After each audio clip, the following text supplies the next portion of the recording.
Do you have a lawyer right now? No.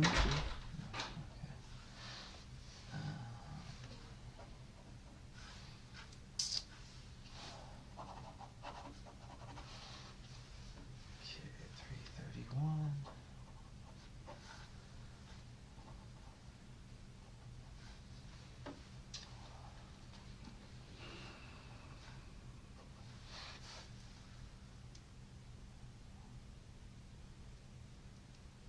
Okay.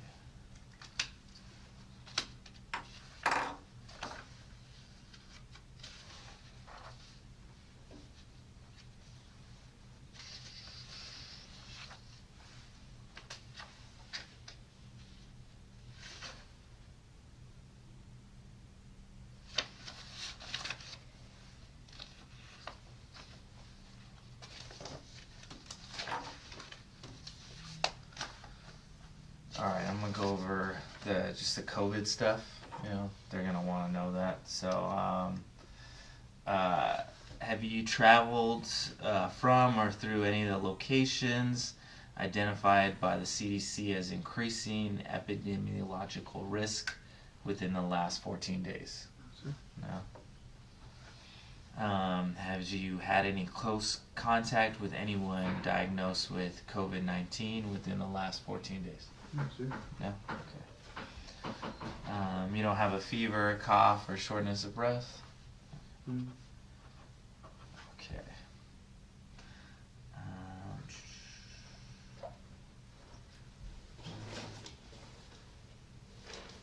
Okay.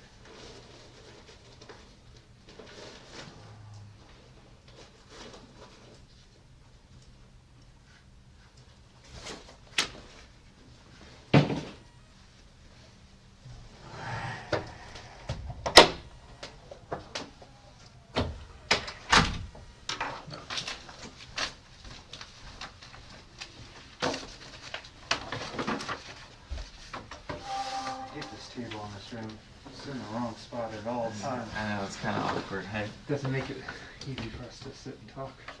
Um,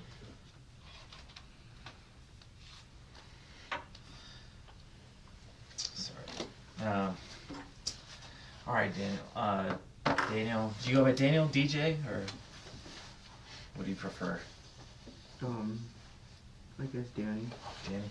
Okay. So just so you know, my name is Enrique Armenta. I'm a special agent with the FBI. Okay. My name's Agent Elias, also special agent. You seem to have a pretty good idea while we're here, right? You need some tissue or something, just let me know. Okay, we can grab you something. No sense of crying. I can't be crying what I did. I don't know what's wrong with me. So what I wanted to do is kind of just explain what's happening. Mm-hmm. And then I want to give you an opportunity to kind of help us understand, what happened from your perspective. Okay. I want to give you that opportunity. That's why we're here. I wanted to take you away from this morning and that kind of hectic chaos and just give you a moment, take a breath. All right. I feel like you kind of want to talk about it. I feel like you kind of want to get it off your chest. I'm so weak. I'm crying. It's okay, man. It's okay. Oh my God. I shouldn't be crying. I'm a grown man and I knew what I was doing. Whatever happens to me is gonna have to happen to me because Look, Enrique and I interview a lot of people. We talk to a lot of people who have been in the same situation you've been in. There's no shame in crying. There's no shame in you having a tough time with processing it. It's understandable. You're in an important position right now. I mean, you've said it yourself. The last couple of months have been really hard, right? It's been difficult. yeah. This is an opportunity here for you to let us know and help us understand, because right now we don't frankly understand exactly what happened from your perspective. And I think that there's an opportunity here for us to get clarity on what went down and what you see happen. But If I do that, I don't think it's gonna reduce my sentence or something. well, let us read you some paperwork here, and then we can talk about how you might be able to help yourself out of your situation. Okay? I'm gonna read this to you. Just Let me just keys one more time for that. yeah. Let me know if you understand everything, and then if you have any questions. You know, you have the right to remain silent. Anything you say can be used against you in court. You have the right to talk to a lawyer for advice before we ask you any questions. You have the right to have a lawyer with you during questioning. If you cannot afford a lawyer, one will be appointed for you before any questioning if you wish. If you decide to answer questions now without a lawyer present, you have the right to stop answering at any time. Okay? Do you understand those rights? Okay. You sign right here, and you can read them to yourself as well, and just acknowledge that you understand them.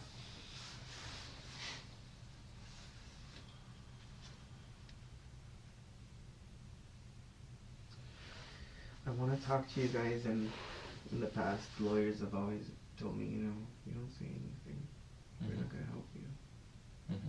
Well, look, by signing this, you're just acknowledging that you read your rights and that you're willing to talk to us at this time. Just because you signed it doesn't mean any of these rights go away. These rights are always with you throughout the entire process that you're in the legal system, okay? Does that make sense?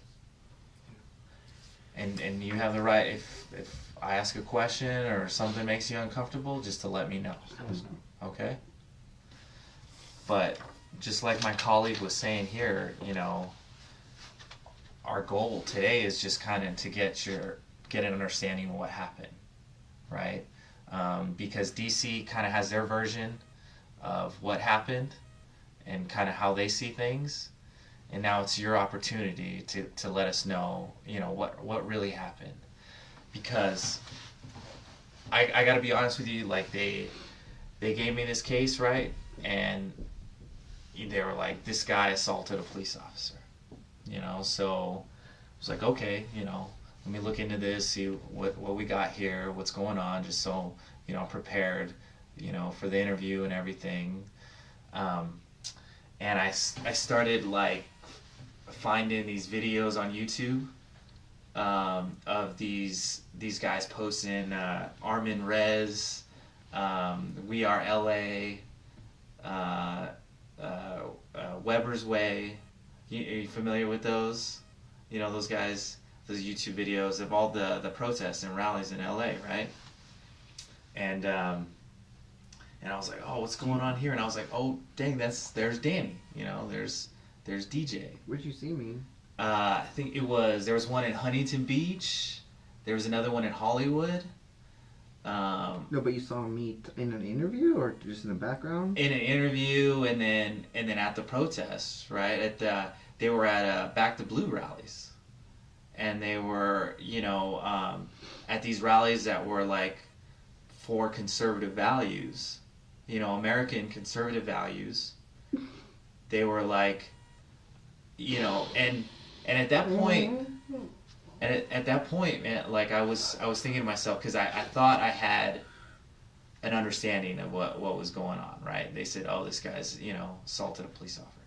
But then I saw you, there was, I think it was Hollywood, there were police there standing, right? They were just maintaining the peace, and there was this Antifa guy dressed in all black, and he was just agitating him and just kind of like as if he wanted them to do something. Yeah. Right? Like yeah. he was instigating.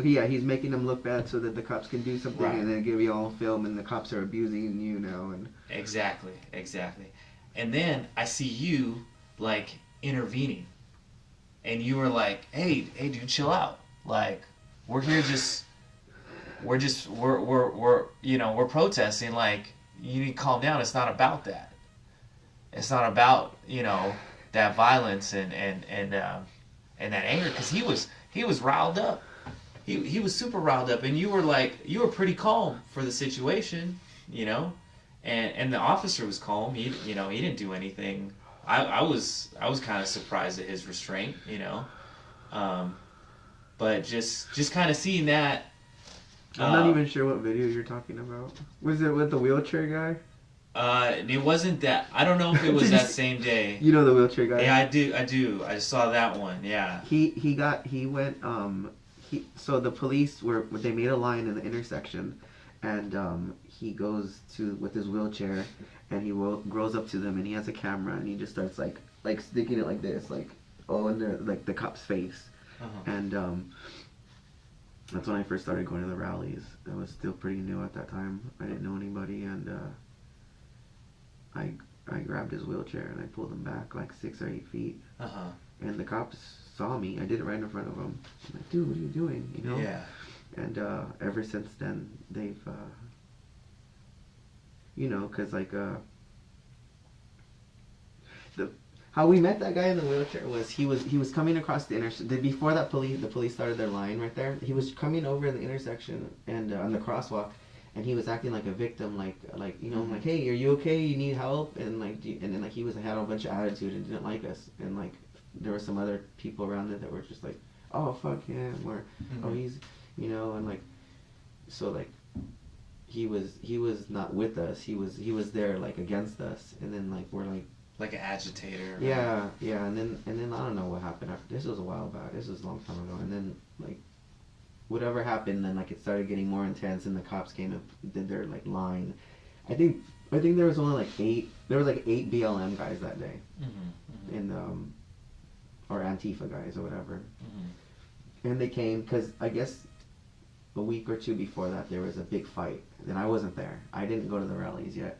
There was a fight. There was something called like the Unity Bridge, and there was like this guy named Ricky Rebel, like some gay guy, and he was all singing like MAGA, like it was all like a celebration and festival, and I guess like a big fight broke out. So I didn't know about that fight, but I found out from Armin Rez videos that they're rallying there in Beverly Hills. So I'm like, oh, I see this. Let me go down there. So that was the first time I went down there, and they had come back, these 8 guys or whatever, and they're all angry, and they're like in like helmets and like goggles, and we're just in regular clothes, and I'm like, hey, what's going on with you guys? And they're all angry, and I started trying to talk to them and like find some common ground, and then that wheelchair guy came, and he like wanted to link up with them, like they're like 6 or 7, 8 black guys, and like he's all like, hey, what's up? I seen him, he's a wheels like, hey, what's up, guys? Fuck these guys. The cool guys are here. Like, that's what he told them, I think. He's like, oh, the cool guys are here. Yeah, fuck these guys. I don't know. So I told him, I'm like, why don't you suck his dick? And like, I know you guys have seen those videos, but they've all been sent to me. I'm like, you're like, oh, you're right there by his dick. Suck it. Pull your mask down. Suck it. So after that, like, that guy just went after me and hated me, and so that's how that happened. So he was aligned with Antifa, BLM, and then they started, like, okay, this is this guy with the glasses, take his pictures, he's no good. So that's how I got on their radar. Oh, I got it. So then we all got on their radar somehow or some way. What they would do is they would come to the rallies, and they would take pictures of us, and just consistently getting intel on us. Following you to your car, or trying to dox you on social media, your license plate, where you work, your name, your address, whatever. A lot of people I know, they've had that happen to them, and have people come to their house. And one guy got jumped, and some guy named Lewis, he was former Antifa, and then he like saw what was going on, like, this is not what I want to be a part of, and he came to the Trump side. And they jumped him. They really messed him up. He's all scarred. He's got still scars to this day. And yeah, Danny, I think what my partner was about to say. Sorry, I went yeah, on. no, it's all right. Yeah. Why don't you finish it? That thought, because that was a good thought you had. Yeah, no, and I appreciate the story, because just like what you're saying, It's it gives important. context to those things, that because you're right. I did You saw the wheelchair. I saw the wheelchair, but it was only a snippet of it, right? It was only like we don't have the whole story, right? That's a big thing with the media and everything. You take little things and so what I'm trying to say is that is my best friend, he had a brother that was in a wheelchair and took so much advantage of it, and I like kind of just like, if you're in a wheelchair, okay, like you said, like if you're respectful, polite, or but this guy was like victimizing himself, like I'm a so I was like, oh, you're not gonna do that with me. I'm gonna treat you like normal. Yeah. But he didn't like that, so that's why they came after me, I guess. And that's what I'm saying is when I started watching these videos of you and getting the whole picture of actually who Danny is, you know, I saw that there's like two sides to you. You know, there was this side that kind of DC had, you know, portrayed and showed, you know, that this is your guy, this is what he did. But then I started looking in, like I said, and I saw this Danny who stood in between this angry guy and a law enforcement officer, just in a t-shirt and his red hat. You know, he wasn't the one with a gun and a baton and handcuffs. You didn't have anything, and you stood in between to protect this trained law enforcement officer, right? Yeah. And even to say something, because like what person nowadays would even say something, right? So many people just ignore and look the other way when they see, you know, like these wrongdoings, right? Yeah. But you actually had the guts to say something to that guy and to put yourself, you know, in that position, in that uncomfortable position. Did you see the day that they all came, like 200 of them, and I stood in the street? Mm-hmm. Yeah. You saw that? Mm-hmm. And so I think that's kind of what I'm trying to like understand I don't know what happened either. is I want to know that Danny though. I want to know that Danny that, you know, that kind of intervened in that situation, and I want to know how that Danny got to January 6th.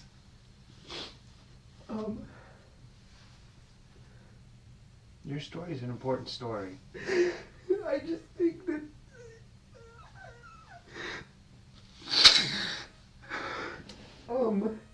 I don't want to seem crazy or like a conspiracy theorist, because you guys it's gonna come out and I'm gonna get locked up because like I believe this and it's gonna put me in jail. Look, we've done this for a long time. We've talked to, like I told you, we talked to a lot of people, and a lot of people are worried about being judged when they talk to law enforcement, that we're going to have an opinion. And I'm telling you right now, we don't hold judgment over you. We want. Right, we it's want gonna be the you- jury and the judge, and No, it's gonna be a no, DC but like judge. even as a fellow human being, right? That's what we're telling you. Is we're looking at you today as a fellow human, as a fellow citizen of this country, as somebody who has lived here and put in investment into this country of your work, and you grew up here, and look. I don't have any loyalty to any other country, just America, and this is all I know and this is all I want, and I don't care about any other part of the world except for our team. So how did the Danny that stood on the line in between law enforcement and Antifa BLM, how did you get to that point? What happened in your life? Like, how did you start going to these rallies?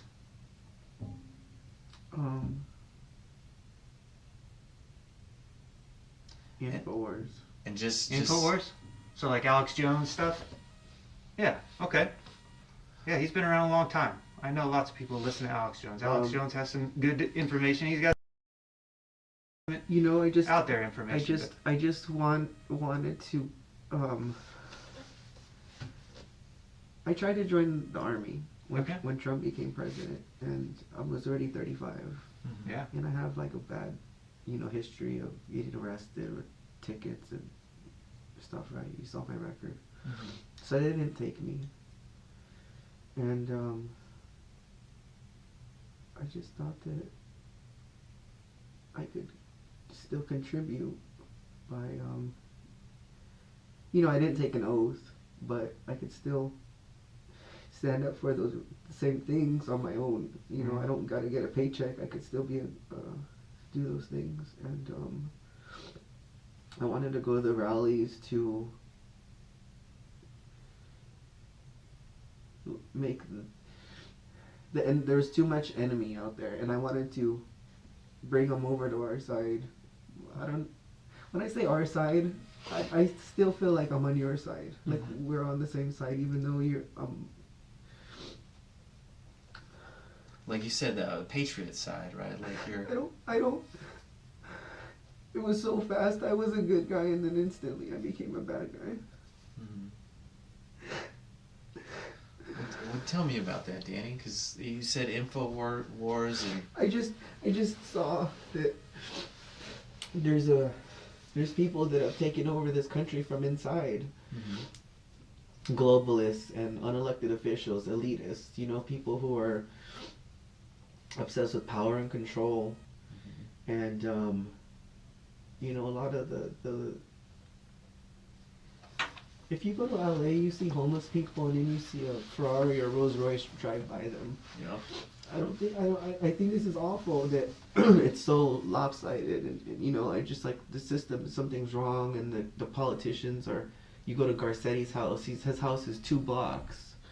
Gavin Newsom, Pelosi's nephew. His winery is not being shut down. His Plump Jack, whatever. You know, he's. They're all making money. They're all not being affected, and they almost brag about it. And while there's still like homeless camps all over LA, and I was actually in LA not too long ago, and it seems like every time I go back there, there's more and more homeless. And just like you said, there's like a Ferrari or a mansion 2 blocks away, and there's just people struggling. And there's other people, like regular folks, like you, who are like, you know, buying a house, helping your mom buy a house in Fontana, you know, and it's, even that's hard, right? Like, no, that's true. We lost the house. That cheap house out way in the middle of Fontana. I just couldn't even do that. It's ridiculous that the housing prices here now. But I just thought that you know, they lied all about Trump, saying that he's a bad guy, he's a racist, and a horrible president, and all this. So no matter what they did to defeat him, it was justified. Cheat, lie, steal, whatever. Trump is orange man bad, and all that, right? So we saw that Joe Biden doesn't have a lot of support. He didn't rally. He didn't have people going to his rallies, and yet it was a landslide victory for him. And it just, you know, it doesn't take. You don't have to be that bright to see that it was something wasn't right, and it was rigged, and there's all these people saying stop the steal. And so when did you started going to the rallies? Like when? I think in August.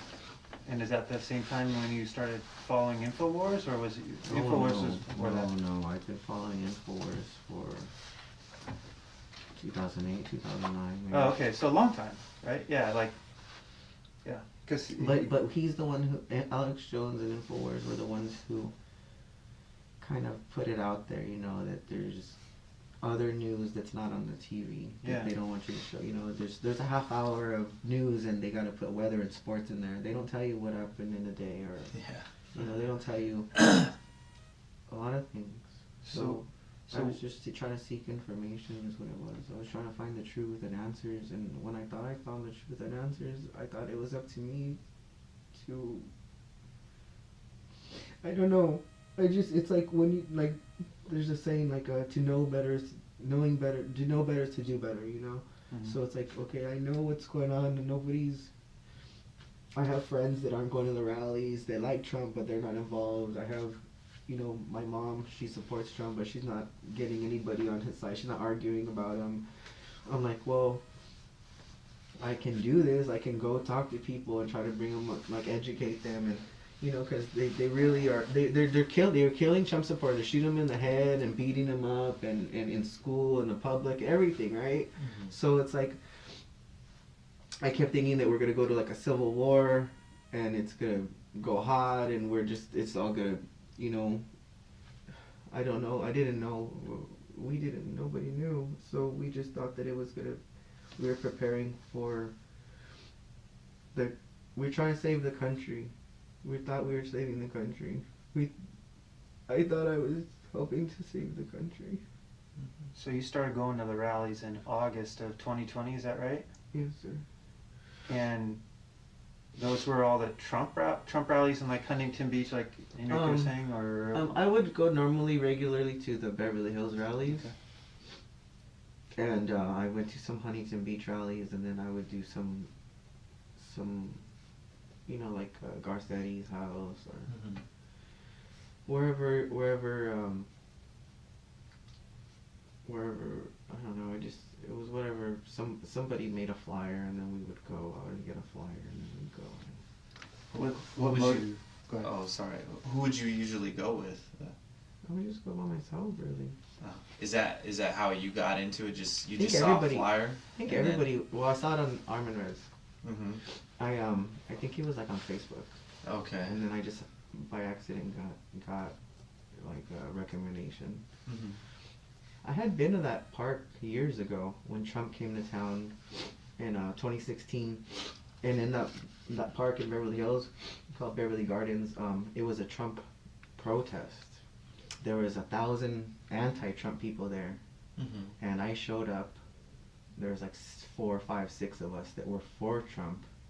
So that park wasn't new to me. I actually went there and I argued with 200-300 people there for 8.5 hours, 9 hours without water or food, and I just annihilated every single one of them. I just beat everyone. 200-300 people arguing against Trump, and they didn't have anything.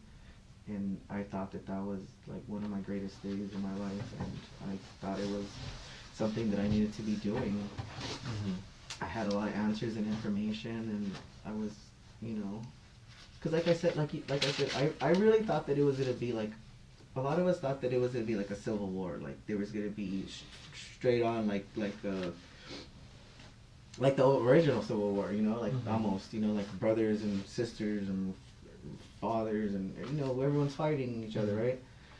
So, in my mind, I felt that the more people before it gets to that point, the more people I can educate or bring over, or just make them neutral, or see that, you know, I'm a Trump supporter and they're lying about us, you know, and, you know, talk to me or something. You know, I was just trying to make it better in any way I could. Mm-hmm. You know, one person at a time, and that's why I would go to the rallies, and I would try to find the most angry person, or the biggest troublemaker, or whoever, like, you know, from the whatever, and I would try to talk to them, or like, you know, find some common ground.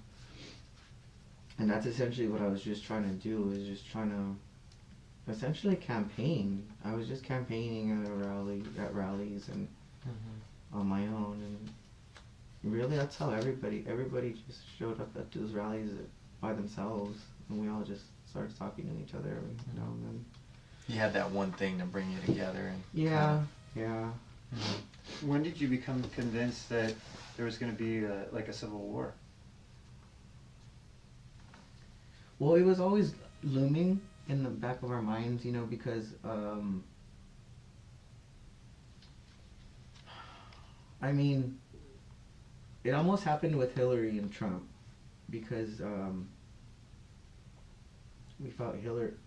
See, the Trump movement happened then with Hillary in 2015, 2016, and everything. So we all thought that there was gonna be civil war then. We all didn't trust Obama. We're learning about like Jade Helm and the FEMA camps. You know, why are they ordering all these body bags, and what's all this military movement, and, you know, these plastic coffins, and like there's just hundreds of thousands, you know. So it started like triggering reactions in my mind that, like, you know, this country is, I mean, that's how Rome fell. Rome fell from within, right? Sure. I mean, it was. So it's like now the people in America it's being infiltrated, and they're taking it down from within. So Trump became president, Trump became president. and you wanted to join the army in response to him Yeah. like, becoming president? I actually did, yeah. That's yeah. cool. Yeah, I actually went to go to the recruiting office and try to join. And at that time, Trump was still seen as like not a good person. Like it Right. well, it was in the very beginning, and I went in there with my I volunteered for Trump. I did door to door and everything. I went there to the recruiting office with my Trump shirt, and Okay. I got some weird looks, and I was like, man, you guys are not for Trump here. Like I don't get it. But they just didn't follow politics. Yeah. And I mean, that's super noble that you feel so compelled to volunteer for the army because, you know, that you're motivated because the president was elected. Kind of inspired you, right? yeah. So what's the question? Yeah, so I guess what I was going to ask you is, at some point you thought there'd be a civil war. Did that become more real to you in 2020? Well, when they said that Joe Biden won the election, and I saw a lot of video footage of them like stealing, like The pulling suitcases underneath the table and all that? yeah, and there was postal workers giving testimony about, this, my supervisor told me this, and this is not normal, and all these ballots and this and that. So we knew that our system was not. There's no point in voting anymore. That it's over. That what made this country great, and you vote and you elect your president.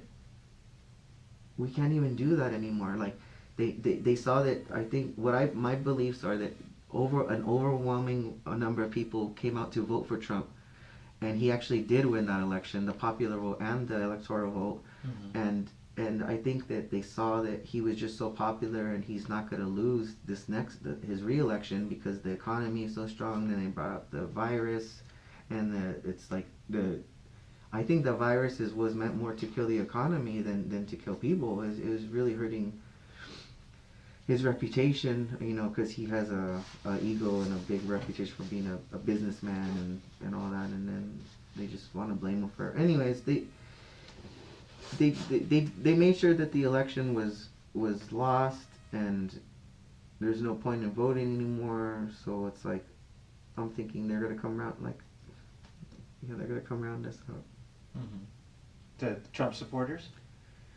Yeah, we always felt that the Trump supporters were to get rounded up, even when it was Hillary. Sure. I mean, I'm thinking right now, like, that's kind of a scary thought, right? To, like, feel like you're going to be rounded up for what you believe. It's reality. Yeah, that's scary, right? What'd you guys do to kind of prepare for that? Or, like, because if it was me, I wouldn't just let that happen, right? What do you mean? Like, if you feel like you're going to be rounded up for what you believe, what did you do to kind of defend yourself? Well, there's not much I could have done. I mean, I'm not financially stable that I couldn't be home. Mm-hmm. I don't really have anywhere to go. So you're saying, like, I could have been homeless and been living in a tent or something, you guys wouldn't have found me. Well, did you bond together with any of the other Trump supporters to try to figure out, like, how you're going to make a game plan, or? I was afraid of everybody. No, I didn't talk. I really didn't want to tell anybody anything about what happened. Because when I think about, like, defending yourself, because I know you were... Did I plan with somebody else to do something? No. Did we make plans? Did we organize? And no. It was all by, like... Well, I'm asking about, because you were attacked, right? At a protest? Antifa folks that attacked you? Was it, like, in Beverly Hills or something like that? I mean... What do you mean attacked? Like, they fought you, assaulted.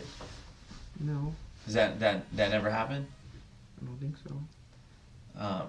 Did that happen to people you know? I think you're talking about something else. What are you talking about?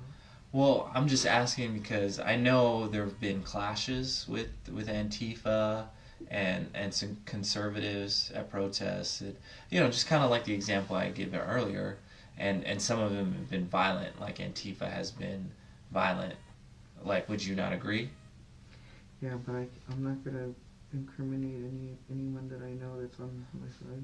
I'm not asking you to incriminate anyone. I'm just saying, have you seen Antifa be violent at protests? You have, right? So I'm just concerned, like, if I see that, then I'm gonna prepare myself for that situation. No, I didn't. Did I buy any body armor or anything? No. Helmets or no, because I felt my words. I felt it.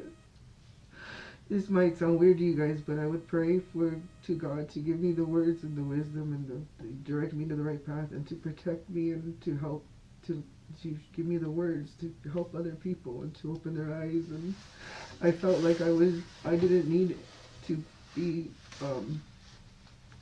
I never every single time I faced Antifa or BLM, I never once had any feeling ever of like fighting them or being aggressive or angry or stabbing someone or anything like that. I saw them as just confused or brainwashed or manipulated or stupid or something that I just needed to talk to them and try to get to them, and it was never physical. They never tried to assault you or to hurt you? They did. They tried to antagonize me and, like slap me or try to steal my hat or something like that, or push me or threaten me or posture up to me or whatever, but I'm not How'd that make you feel? Like, because you can only take... It made me feel like I was doing something good. It made me feel like I was doing the right thing. For the bad people to be against me, I felt that was great. Okay. I felt that. That makes sense. When the enemy is after you and they don't like you, you're doing something right. Right. Danny, I got to tell you that your story's kind of similar to actually with the exception of you, where you're at presently today. I have some friends who felt very similar to you. They felt like the 2020 election was stolen. They felt like Trump had won and won righteously, and that it was just a matter of time before that would be found out, or the government that took over post-Trump would round people up. Yeah, that's. And in response to that, talking about QAnon and all that. Yeah, some of that's Q stuff for sure. And in response to that, people did a lot of things. They went out and they made preparations for their family. They had bug out bags. They did all sorts of stuff. Was there any of that kind of stuff that went on for you? Like, did you make any preparations thinking like the government's going to come round me up? I need to get a bug out bag, or I need to buy extra food and store it up because we might be hunkered down here at home for a while. If I was financially better or well off, I probably would have. Yeah, it just didn't happen. I just don't have the means. I see. Mm-hmm. So you go to the rallies in August. All my extra money was going to gas money to get to a rally. Yeah. So you go to the rallies from August through the election, right? And then the election occurs, and it looks like Biden wins, and the election looks stolen. Fill us in the gap now. That's like mid-November of 2020. How do you get to January 6th? Like, what else happens in that period of time? Trump called us to DC. Tell me about that. How did he let you guys know to come to DC? If he's the commander-in-chief and the leader of our country, and he's calling for help, I thought he was calling for help. I thought we were doing the right thing. I thought we were just... I had no plans of what was going to happen. I didn't know what was going to happen. I'm not a leader of anybody. And I thought what was good intentions of going and being involved and being a part of and joining whatever. I didn't know what was gonna happen. I really didn't. I've never seen talk. I felt it was the last time that it was gonna be that I could see the president talk. He doesn't come to California and do speeches. I've never seen him in person speak, so I wanted to go see him speak. He called for his supporters. And if I'm his supporter that's rallying for him every weekend, and I volunteered for his campaign, and I'm out there arguing, I'm on social media, I'm wearing his gear, Sure. and I was like, I need to be there. And when his speech was over, I went to the metal detectors because they took my megaphone away. I had to leave it there, and so I went back and I went to go to the area where everybody was dropping their stuff off in the grass, and I grabbed my megaphone, I found it, and I heard some girl telling another girl, oh, my mom just sent me this on Facebook. It says that they're storming buildings in DC. And that's what she was telling her friend, and I overheard. And I was like, huh? So the whole crowd is marching to the Capitol. And I just followed the crowd. And then when we got there, it looked like there was a ton of people already going, like there was like already like a green fence that was torn down. Because I remember like walking past some fence that was, there was clearly a lot. I was clearly not in the beginning. There was a lot of people that were there already, and they were trying to get in. And I didn't. There's no leaders. There's no playbook. There's no guidance. It's just you don't know what's going on. You just see you just look around, and you got people over here singing a song or doing an interview, waving their flags, and then you go up to the Capitol building, and they're getting sprayed in their eyes, and just it's totally like chaos and havoc and all this stuff. And then like, so it's like a whole mixture of everybody. And it's like, if you wanted to get in the building, you were over there with those people. If you wanted to do an interview, you were over here with these people. I'm kind of curious, Danny, just how did you get to DC to begin with? Like, did you fly? Did you drive? Did you take a bus or a train? Or I'd rather not say, because I don't. If you guys don't know, I don't want to get anyone in trouble.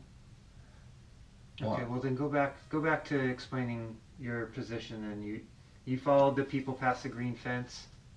Yeah, I just. Where did you end up? Did you end up in the interview side, or did you end up in the people going into the Capitol side? I ended up going up the scaffolding, to the top. Where the flag was draped. Mm. There was a big flag, a very tall scaffolding for like where the media was going to have cameras set up. That one, or did you go up to the facade, the face of the building? It's the part where, you know, where they do the inauguration, that like the little Yep. balcony. Mm-hmm. To the left of that, there was a big scaffolding Okay. in the middle Mm-hmm. that stuck out. Yep. I just went up that. And then what? And that's how I got to the top, and I just kind of hung out there for a while and soaked it in and just looked around and seeing what was going on. And then what happened? At some point you got to the Capitol steps. Yeah, I went up to the Capitol steps, and I was there for a little while, left, and then I came back again. Just walked around and just kind of saw what was going on.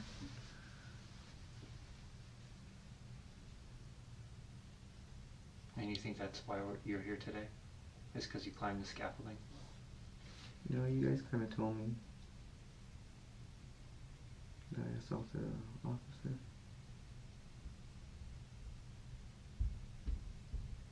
you want to talk about that? Because I'll tell you what. Everybody else is going to talk about that. Yeah, I'm pretty ashamed. I mean, like Enrique said, There's a story that's being written about Danny Rodriguez. And right now, D.C. has told that story to a judge. And the Court of Public Opinion has a story from the Huffington Post, has a story from Water Spider on Twitter, from Antifa and BLM. They're telling the Danny Rodriguez story. You guys are probably seeing more videos than me. I don't know all these videos. Chad Loader, Desert Border, all these guys. They're all telling the Danny Rodriguez story. I haven't seen any of those. But here's your opportunity to tell us your story. My story is just that we thought that we were gonna save America. We were wrong. At some point, you ended up on the Capitol steps with the taser in your hand.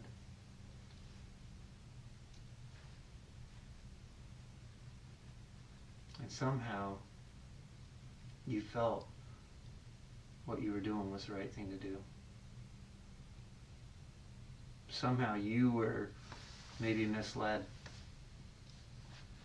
Maybe that call that the Commander-in-Chief gave was that strong call that tugged on your heart and said, now's the time to protect your country, to be a true patriot. Yeah. And you got up there with a lot of gusto and a lot of desire to be a true patriot, but the problem that we have right now is we only get one side of the story. And my words aren't going to be the story that writes Danny Rodriguez's story. And you had asked earlier about how do you help yourself out of this situation. And if you really want to help yourself out, you tell us 100% of the truth. And you let the U.S. Attorney's Office in D.C. know that you're willing to cooperate and explain to them everything that happened and take responsibility. Because I've done this game for a long time as a law enforcement officer. So I'm going on 23 years. And everybody that I know that I have worked with, where they have stepped forward and told the courts and told the prosecutor, look, I take responsibility. The judge looks at that favorably. In fact, the law says that we have to take in consideration your cooperation if you cooperate. And and any attorney would tell you that. And so all we can do right now is we're in a position to make a recommendation to tell the prosecutor, look, here's the Danny Rodriguez that we heard. And here's the Danny Rodriguez that told us his story. He told us what happened. He told us his point of view. And he shared with us, and he wants to come forward and he wants to explain everything. But right now, you're kind of leaving us in a lurch right now because we don't know the story. What am I leaving out? Well, you're not telling us about how you ended up on the Capitol steps, in the tunnel, how Officer Fanone got pulled out. I don't know how he got pulled out. I came up, I walked back up. I think I left. I was in the tunnel and they were like... Were you there when they were doing the heave-ho and squeezing that officer? That's when I got out of there because they were smashing me. I think they were somebody else in front. Okay, so somebody else right in front of me got pepper sprayed right in their eyes. I've been pepper sprayed, and it's freaking bad. And were you pepper sprayed there at the Capitol? No, okay. no. This is a previous time. Yeah, I was pepper sprayed by BLM. They had excuse me. There was this guy in front of me. So everybody. Man, it was just so tight. Like you could not breathe. Like there was just people pushing you. Like you like I'm in the tunnel, but I'm not pushing. I'm getting squished. There's a guy in front of me who got sprayed, and he got his body turned around, so he's facing me, but he can't leave. He's getting squished, and he's blind, and he's facing the wrong way, and I'm looking at him, and I'm trying to pull him out of there. So I pulled him out of there, and I left the tunnel when the heave ho was going on. That's when I got out of there because I was getting squished. Did you participate in that heave ho though? No, Because- I'm getting squished. Okay, No, but the you heave didn't ho- say heave ho or anything like that. No, You the weren't the part of heave it? the heave ho was coming. I think it. Okay, so what I learned from the heave ho later on that was, I don't know if this is true or not, but I think that they were doing heave ho to smash an officer.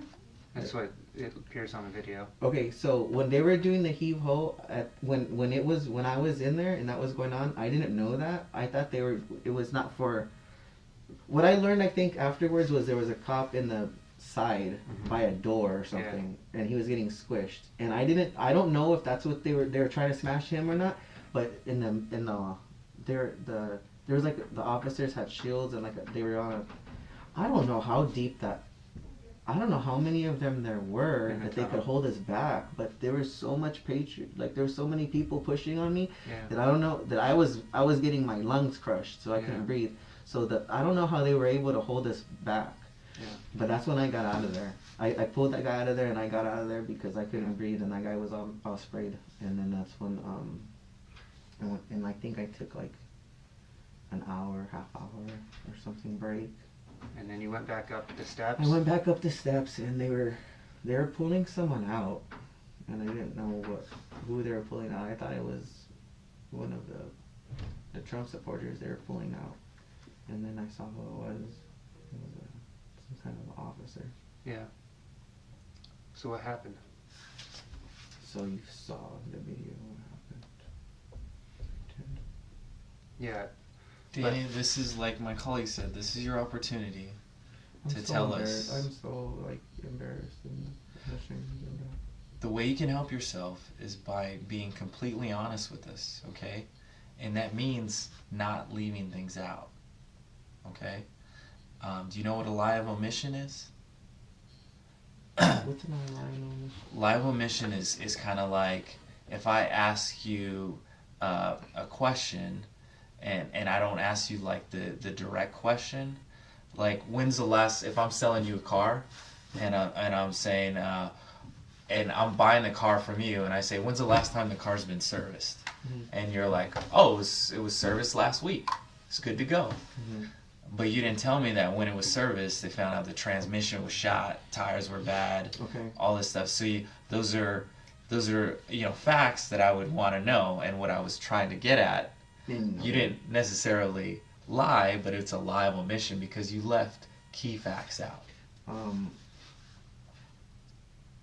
No, I just came up to the steps again and I saw them pulling them out and I tased them. How many times did you tase him? Well, just once. Where'd you tase him at? Like on his body, where? Neck. In the neck. Did you do it twice? No. Because No, the video for sure. shows it twice. No, the video. If the video shows it twice, it's a replay or something. So you just did it once. Yeah. Why did you tase him? He was struggling with I don't know what they were gonna do to him, but I just I thought that he was gonna not. I don't know. I really don't know exactly why I tased him. So, I want you to think in your mind that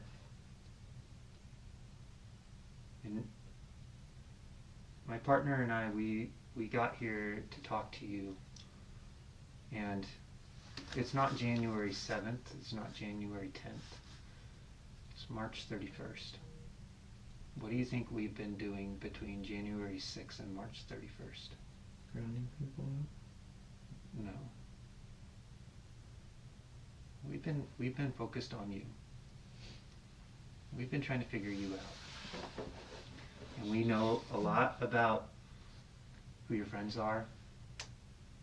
We know a lot about how you got to DC.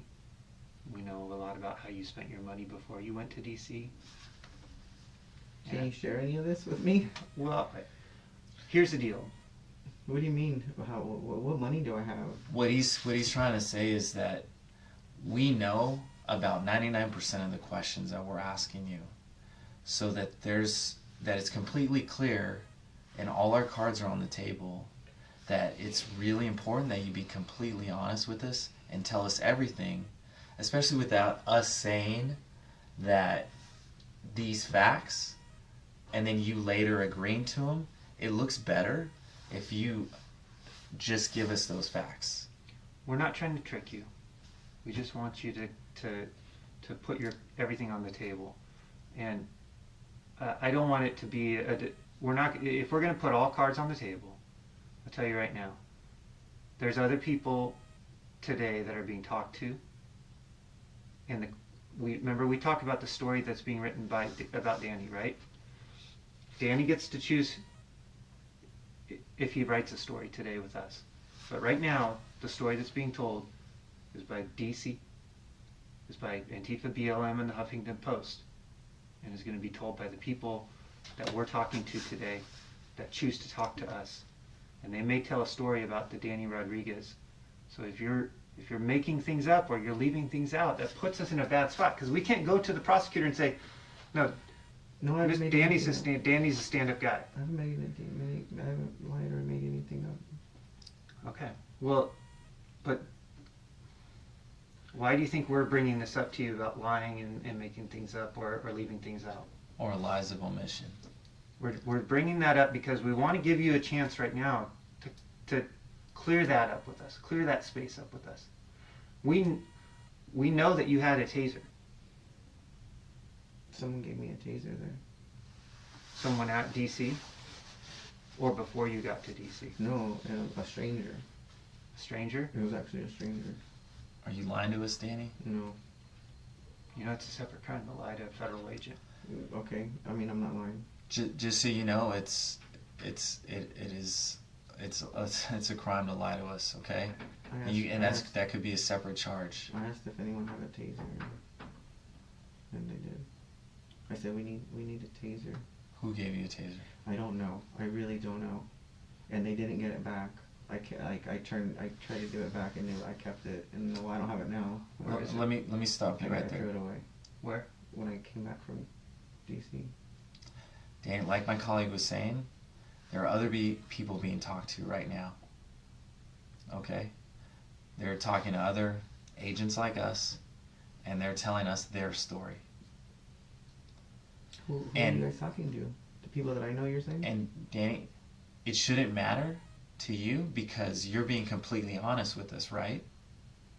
Yes. So it shouldn't matter who we're talking to or what information they're giving us. Right. And I'm saying that because it is absolutely important right now, all cards on the table. I don't want any confusion for you right now, okay? It is imperative that you be completely honest with us. Because all those people are going to say something, right? And they're going to tell a story. They're going to tell their version of the story and what happened. And if their version matches up and it's not what yours is, there's going to be a problem, right? And right now, you're the one looking at, you're in the most trouble right now, okay? I think you understand that already. Yeah. So, who do you think DC is going to look at when those stories don't match up? I say that because I need you to be completely honest with me. Nobody, I don't have anybody else. Okay. I was if Let's bust the bubble for a minute. Let's talk about the van trip from LA to DC. Okay. Who was in the van with you? We had some strangers go with us that we met, and there was Strangers that were in the There was- Patriots 45 MAGA in the chat group. after. Yeah, we met them on that day though. So there was people that went with us that just wanted to go to DC that wanted to Like go to who? that. There was a woman named Marcy. There was a guy named Al. There was a guy named Marcy, Al. You know my friend Edward. And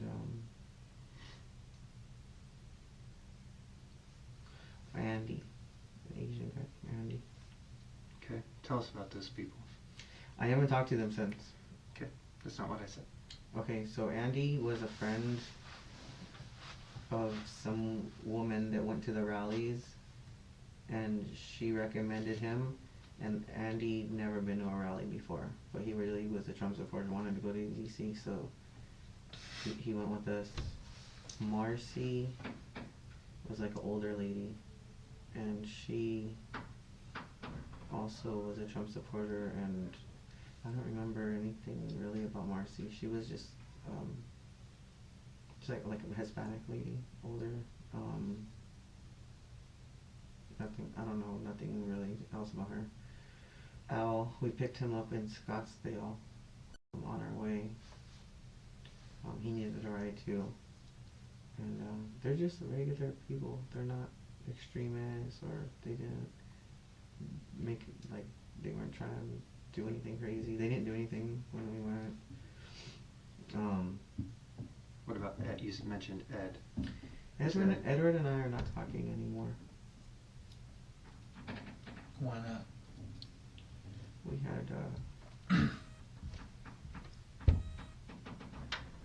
had a falling out.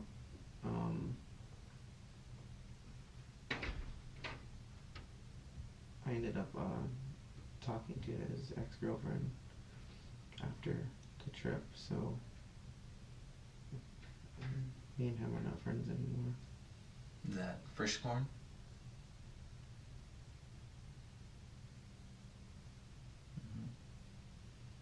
Is she gonna be in trouble? Danny, you need to concern yourself with yourself right now. Because my concern is you, as much as you're holding back from us right now, because we know all the names. We've looked at your phone records, your bank records, and we've done it with everybody else. So why hold back? You're making it really hard for us to help you. What am I holding back? That's. I told you about the van. Let's go back to the Patriots MAGA 45 group. Is that what it was called? Patriots MAGA 45. On the Telegram. Yep. Let's talk about Telegram. There was a couple of groups on the Telegram, and I don't remember the names. Okay. How'd those start? One of them Edward started, and that was. What was that one called? I don't know. I changed the name of that one. I think it was called MAGA Gang. You're an administrator for that one? Yes. What was the purpose of that group? I think just to stay in communication in case civil war or something. I don't know. I didn't start it. It was just people from that we would meet and try to make a circle of friends, like-minded individuals, people that you can trust, I guess, like count on, or you ever needed help, or talk about politics, or get some stuff off your chest. As far as I know, that's what Telegram is. It's just a bunch of people that try to find, because if you go to Facebook, it's Telegram's more of a safe place. Why? Because it's not it's more private. It's not what do you call it? You can share videos and things on there, and if you put it on Facebook, it won't go through, or it won't share, or it'll get taken off or something. It's censored, so it's less censored. So who was in this MAGA gang group? There's a lot. At one point there was like 30 or more than 30, and right now there's probably in the 20s. People will come and go, and I don't know all of them. I really don't. I don't know a lot of those people, and some of them maybe I do know, or I've seen their face, or I don't know their name, or maybe I only know their name or not. Who do you know that's in that group? Who do you know? Edward. What's his last name? Vidalian. And who else? I'd have to see the group. Come on, Danny. No. Who's Is Kayla in there? Or probably. Kaylin. Kaylin? Mm-hmm. Okay. Who else? Oh, there's a Kayla. There is a Kayla. Are both of them in there? Kayla and Kaylin? Probably. What about Andy? Yeah. Andy got added afterwards. Edward added Andy as administrator. What about Mello? Mello went with us. Was I don't know a Mello lot. in the I don't group? know. I don't know a lot about Mello. Mello is somebody who He's not on Telegram. I've tried messaging him before and he doesn't respond, and he'll just show up to the rally sometimes. I met him because like he's like a friend of a friend. He's like a little short French guy and like real easy to get along with. Mm-hmm. Whose friend is he? He was, I think, this girl named Lisa. She went by Lisa Simpson, but she doesn't live around here anymore. Okay. You know Lisa Simpson? Mm-hmm. So Lisa Simpson, she was like a big personality and friendly, and, you know, just like, okay, so I met her, and then it's like friends of her. She has other friends, and you get like a, you know, this person's. You meet people through other people at the rallies, and Was Lisa in the MAGA gang group? I think at one point. Who else was in it that you can think of? Enrique. Enrique is a good friend, but he never went. He never go to DC, and he doesn't get in trouble. He's a good guy. Mm-hmm. There's a lot of people that. Chris Almani, he's a really good guy. He's not part of anything like that you guys would want him for. Did he go to the Capitol? Yeah, he did, but he wasn't. He's one of those non-confrontational, just not arguing with people and just Mm-hmm. and hanging out kind of guy.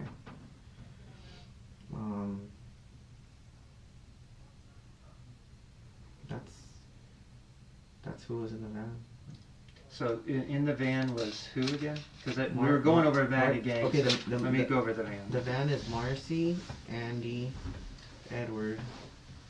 Do you have last names too? Marcy, no. Edward, Badalian. Al, I don't know his last name. Who else is in the van? Lisa Simpson, No, Lisa was in the van. Kaylin, No, she isn't. Chris Almonte, you said yes, Enrique? No, none of those people are in the van. Those are the people from the Okay. the Telegram. Who went to Who rented the van? Is it Edward? And you said Mello was too? Mello was in the van. Mello was in the van? And Kaylin, neither one of them were? Mm-mm. Okay. How, did you guys all chip in for gas? Who paid for the van and the... Edward paid for the van. I ended up putting in like $100, but Edward was determined to. Did Edward rent the van? Yeah, Did he rent it with someone else? I don't know, maybe with Kaylin. With who? Maybe with Kaylin. Kaylin? I don't know, cause he made all the arrangements, and there was some kind of misunderstanding with the van. We were gonna get a different van, Mm-hmm. like a bigger van, like a commercial van or something, and something happened that he didn't know that he couldn't get it or whatever. And Is that when him and Kaylin were still together, or? shit, I think they're still together. Okay. Okay, so they went together to get the van then. I don't know. I wasn't in the thing how it happened. I don't know what it cost or who put their name. Okay. I mean, they did it together. Who drove? I drove part of the way. Did everybody take turns driving pretty much, or? Mostly. Yeah. There was probably one or two people that didn't. Yeah. Like Mello doesn't have a driver's license, so I didn't want him driving. Mm-hmm. Or he doesn't have a car. I don't know if he has a driver's license, but he didn't have a car. So like, you're not gonna drive if you don't have a car. I mean, I don't know how you're gonna drive. Did Ed drive? Mm-hmm. And what was the idea? Like, why drive a van? Why not just fly? Or that's a long way to drive. I don't fly because I have issues with flying, but there was an idea that if anybody needed to take anything, like weed, maybe knife, pepper spray, that stuff's not going to be able to get on the plane. Mm-hmm. That makes sense. So were those things taken? Um, I take it because you listed them to us. Yes. Yeah. So people took weed. Yeah, I took weed. I took a knife. I took pepper spray. You took pepper spray? I mean, I didn't use it. I mean, I kept it in the van. It was in my bag. Mm-hmm. What about a gas mask? Did you take a gas mask? I was provided a gas mask. From who? Edward.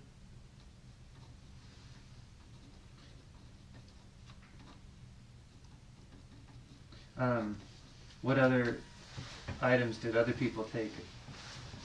Did other people take knives, pepper spray, or gas masks? I don't know. Maybe there was. I mean, I remember seeing a can of wasp spray in oh, the van. interesting. Wasp spray? Okay. I Did said- anybody claim that? That was theirs? They were going to take that to use it? I don't know. I told them not to use it, whoever it was. I think it was Marcy's. Okay. But I was like, that's gonna blind somebody and do permanent damage. Did anybody give you guys anything to take for them? Not me personally, no. What about the group that you know of? I don't know. I didn't take anything for anybody. Alright, you know what we're driving at. We already know. We know the taser was, there was arrangements with the taser before you guys left LA. I didn't take anybody's taser. So who took the taser? I don't know. I saw a blue, like a light blue taser. Who Yeah. transported that? I guess it was just all of us in the van. What do you Okay. mean? Like, I didn't carry it. Who- I didn't have it. Whose taser was it? I think it was Kayla's. Kayla's? Kayla. There's Kaylin and there's Kayla. Right. So Kayla, it was Kayla's taser, and she asked somebody in the group to take the taser. Yeah, she might have said it. She might have asked me, She asked you. but and I told her yeah or something, but I never got it. But you saw it I remember seeing a light blue taser, yeah, in the van. somewhere. Yeah, it was like a baby blue one, Mm-hmm. but I never used it, or that's it. Do you know who had it? Mm-mm. Where I did don't you think see anybody it? had it. Well, where did you see it in the van?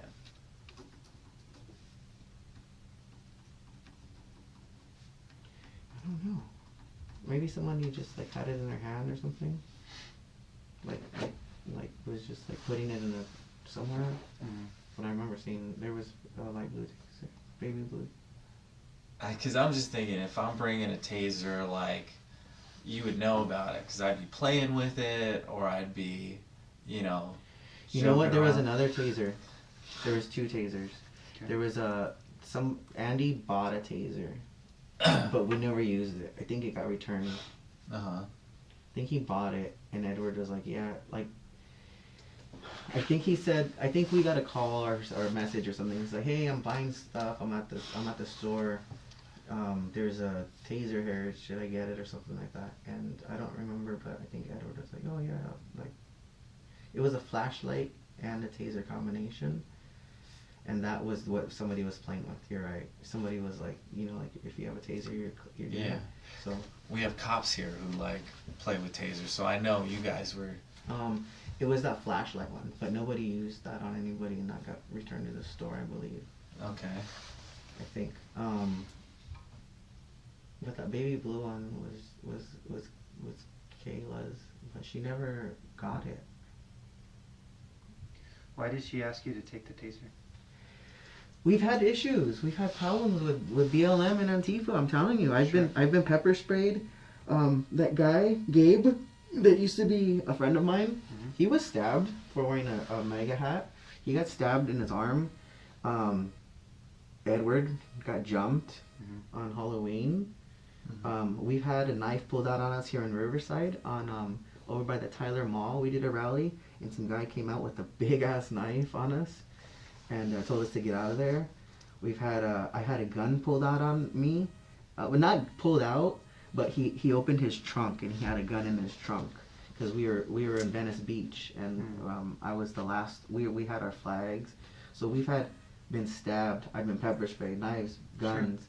So it's just comes with the territory. Like you said, you know, like cops have their guns, and we're just out there with. So how many days before you guys left did Kayla come to you and say, can you take this taser for me? Before we left? Oh, I don't know. I don't remember when she got it. Really don't know how she got it to Edward. If he met her or she met him, or Edward lives far from me. I live over here. But when did Kayla give you the taser? She didn't give it to me. I don't know. You told me earlier that she asked you to take it. She asked me to take it, but I never saw her. I didn't get it from her. You got it through Ed. No. Who'd you- how'd you get it? She gave it to Ed. I never got it. I never. That's what. Okay, so Kayla gave it to She Ed, didn't give it to me. She gave it to him instead. and Ed gave it to you. No, I never got Okay. it. So she asked you to take it, but you never took receipt of it. Yes, sir. She asked if I could take it. I think she asked. Somehow Ed, though, was your understanding. Ed ended up with the taser, and it came with you guys in the van. Yeah, That's correct. yeah. Okay. But nobody. I don't think it ever left the van. And Danny, I think, let me just kind of stop you right there because I want you to just be absolutely clear on where we're coming from here, okay?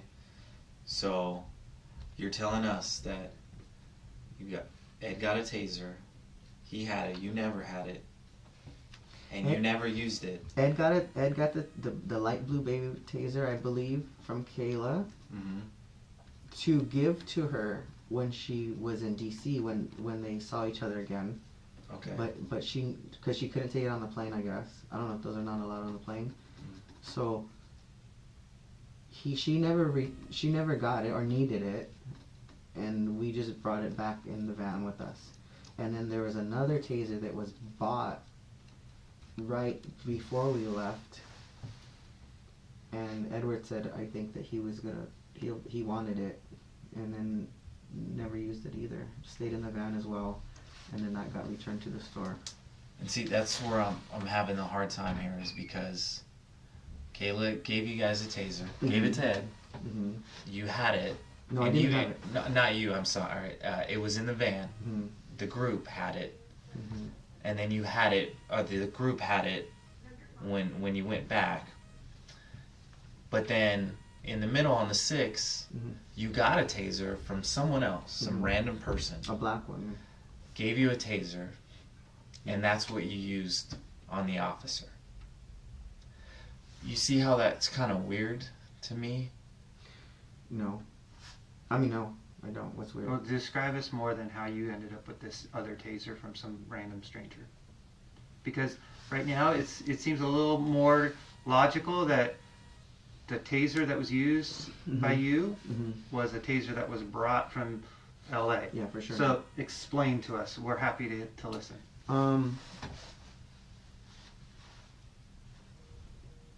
I just asked. I said, "We need a taser. We need." I yelled. I yelled in the tunnel. I'm like, "We need somebody with a taser up here." And someone pulled it out of their pocket and gave it to me, and it was like in a little leather. It's like a little pouch. It's like a square, almost like a pack of cigarettes, like a square. And then I didn't know how to use it or turn it on, or like I was like, what is this? And then like the guy takes it back from me, or I get back to him, and he takes it out of the case, and then he flips a switch and he tests it or pushes it for me, and then he gave it to me. Didn't you just say it was a black woman that gave it to you? No, Yeah, you did. a black woman? No, I Yes. said the taser was black. No, you said a black woman gave it to you. You interrupted him to I- say I it was a never- black woman that gave it to you. I for sure haven't said anything about a black woman. You did. There's the cameras or the recording. There's no. I never said black woman. Okay. What do you mean black woman? I never said anything about black woman. All right. So, you're willing to accept the fact that the taser that you had was from some random stranger, and if any of your friends that we're interviewing today tell us something to the contrary, how will that reflect on you? Oh, they're not. It's 100% true. It's 100% true. It was just, that's just. Because you remember, I'm your not story. lying. I will not lie. I'm not lying. And I think you are. I'm not. And I'm not I'm gonna. going to explain to you why I think you You are. think I'm protecting them because of the taser? No. Because you told us you were in the tunnel when you called for a taser. Mm-hmm. Earlier, you told us you were in the tunnel, you were getting squished, and so you left the tunnel for about a half hour and came back You had the taser in your hand, and you walked up and you tasered the officer once in the neck, and you did it because you felt like he was accosting Trump supporters or patriots. No, I didn't do it because I felt he was accosting Trump supporters or patriots. I just thought that he was gonna get him. He was struggling, like they were pulling him out. And He was struggling with who? like they were carrying him. They were like holding his arms and his legs and his feet. I don't know who those people were. So why would you taser somebody that's being carried? I guess. Danny, you realize you assaulted that man, right? Yes. And you realize right now whatever fabrication you're telling us No, is not helping your situation. I'm 100% not fabricating anything. Okay, then let's go back over it, and you tell me again how you ended up in the tunnel, and how you ended up with the taser, and how you ended up tasering Officer Fennell. I just ended up in the tunnel because that's where everybody was in the building. Okay, explain it to me again in story form. I'm all ears, because I want to hear the story. I want to hear the truthful story, though. So I called for tasers because I felt that we were gonna get in. That's how that we were gonna get in, and we can get tasers up to the front. Like we didn't have. I'm not calling for knives or guns or shoot them. We're trying to get in the building to try to occupy the building. Okay. So I shouted, I turned around, and I'm like, hey, we need tasers up here. And I thought someone was gonna come up with a taser, not hand me a taser. Okay. So how did you get the taser? It was just some guy, I swear. It was just... Describe him to me. I really don't know. I'm in the tunnel, and he was behind me on the right. I mean on the left. Like kind of by the entrance of the tunnel. And at the time that happened, it wasn't super packed in there. There was still a little space to walk around right there. Later on, they got like a ton of people, but at that time there was enough room to like turn around, and we need tasers, and we need a taser up here, and I got handed a taser. What was he wearing? Describing. How tall was he? How big? Who are we looking for on the video? Because you know it's all on video. If you find him on video, then I really don't know. Because you know what we see on video? We see you produce a taser with your right hand out of your pocket. Well, right. I mean, I had... Okay, so I had the taser... And you're not in the tunnel. You're on the steps. This is true, yes. So he gives me the taser, but when I turn around to give it back to him, I don't know who's there. I also had a megaphone, and I lost my megaphone there too. So I either dropped the megaphone, and then I tried to give him the taser. I turned around. I don't know. Nobody was standing there waiting for a taser. I didn't know who to give it to. I was waiting for somebody to like, can I have my taser back? Sure. So it was a guy. That's all I know. It was a male, maybe not too old, not too young, regular, average guy. Like you've just described 50% of the United States population. Right. He was just there, whoever it was. I honestly think there was two people who were offering a taser, and one of them, I just took it from one of them. I did put it in my pocket because I didn't return it to anybody. Nobody. I'm like, okay, now I got a taser. I'm like, okay, I lost my megaphone. I can't find it, but now I have a taser. Okay, so you think that Officer Fanone's being carried out, held by his arms and legs. Why did you taser him? You said he was struggling. At that point, he's struggling to be let go. Yeah. And you chose to assault him while he's struggling? Well, I just felt that, like, I didn't know what they were going to do to him. And so you tasered him to protect him? I mean, that sounds stupid. I don't know if I tased him to protect him, but maybe just to, like, so he wouldn't struggle and get hurt, maybe. If they're going to beat him up or injure him, or, like, I don't know if they're going to, I don't know what was going to happen to him. And honestly, I didn't think very much about it, because when I did it, I was like, oh my God, what did I just do? And I got out of there. I left. I did it and I left.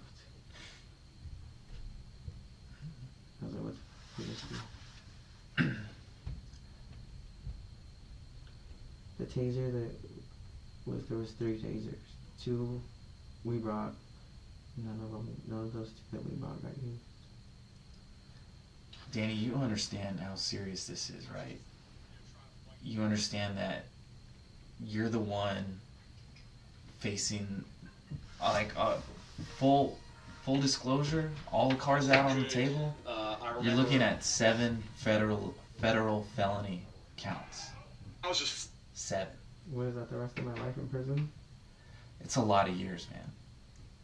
So if you're not completely honest with me, because you're not being honest with us. I am being honest. Listen, man. I am being. What am I not being honest about? I can't help you Uh-huh. if you're not being honest with us. Okay, what am I not being honest about, guys? Let me play this for you. trying to fight as best I could. I remember, like, guys were stripping me of my gear. These are rioters, pulling my badge off my chest. I didn't see any of They that. ripped my radio I didn't see any of Just that. listen. off my vest. Started pulling like ammunition magazines from their holder on my belt. And then some guys started getting a hold of my gun, and I they don't were see any of screaming that. out, kill him with his own gun. I didn't hear that. I didn't hear that. At that point, it was just like self-preservation. How do I survive this situation? And I thought about, using deadly force. I thought about shooting people.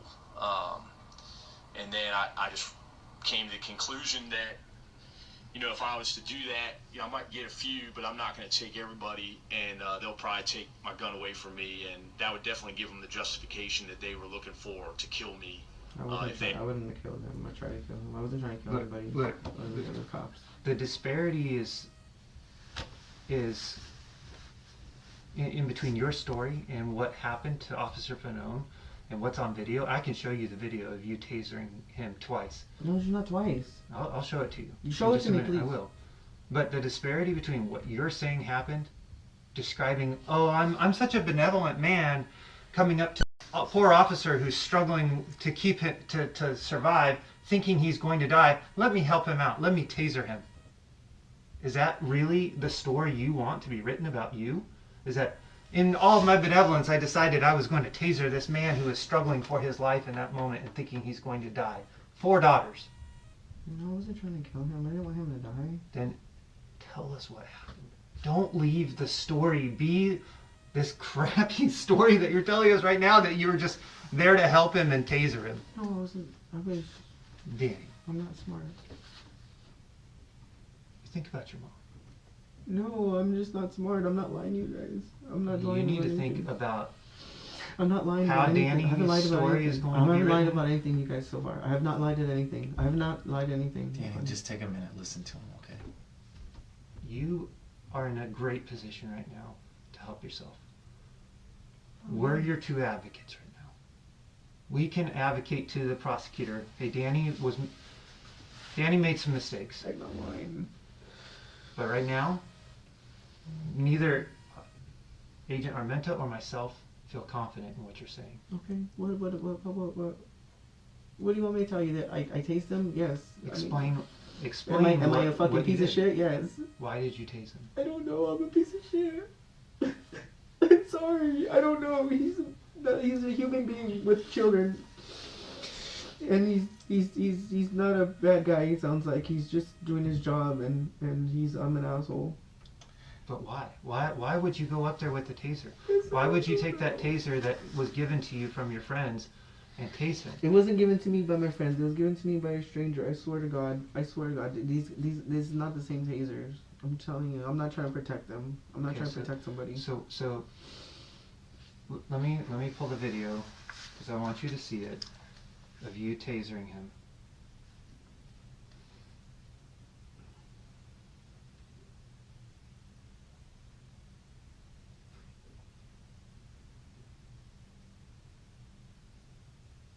$100%. It was not twice. For sure, I did not chase him twice. For sure.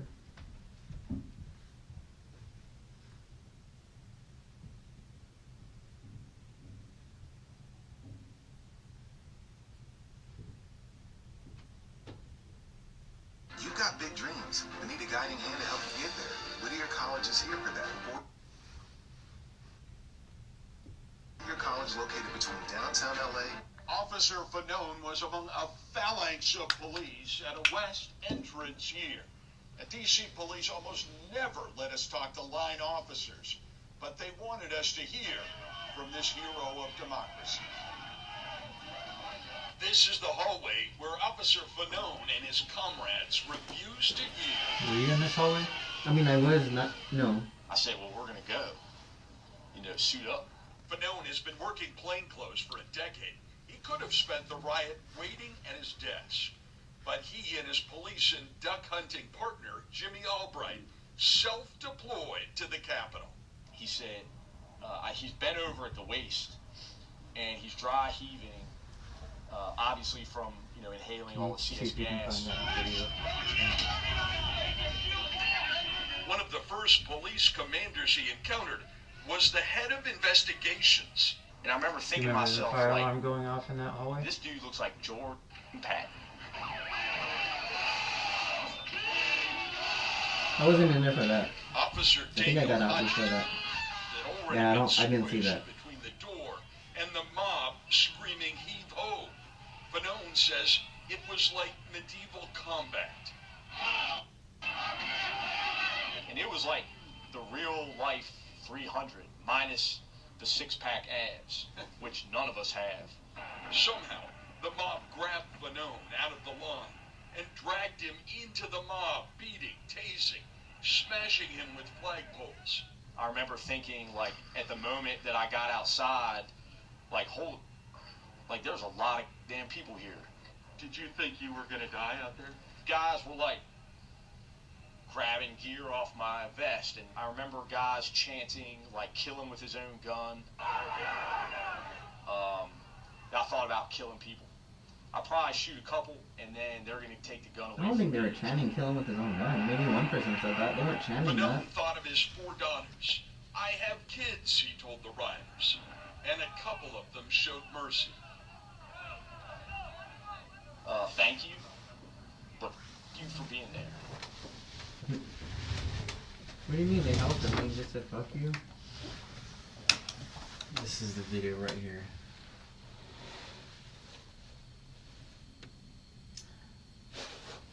See, they even. Have you seen this? It was only one time. There's no way it's twice. It's edited if it's twice. You strike him on the right side, on his left side, and he recoils and grabs, and you come back in and you do it again. 1000%. It's right Watch the there. video. Let's see if I can find that straight video.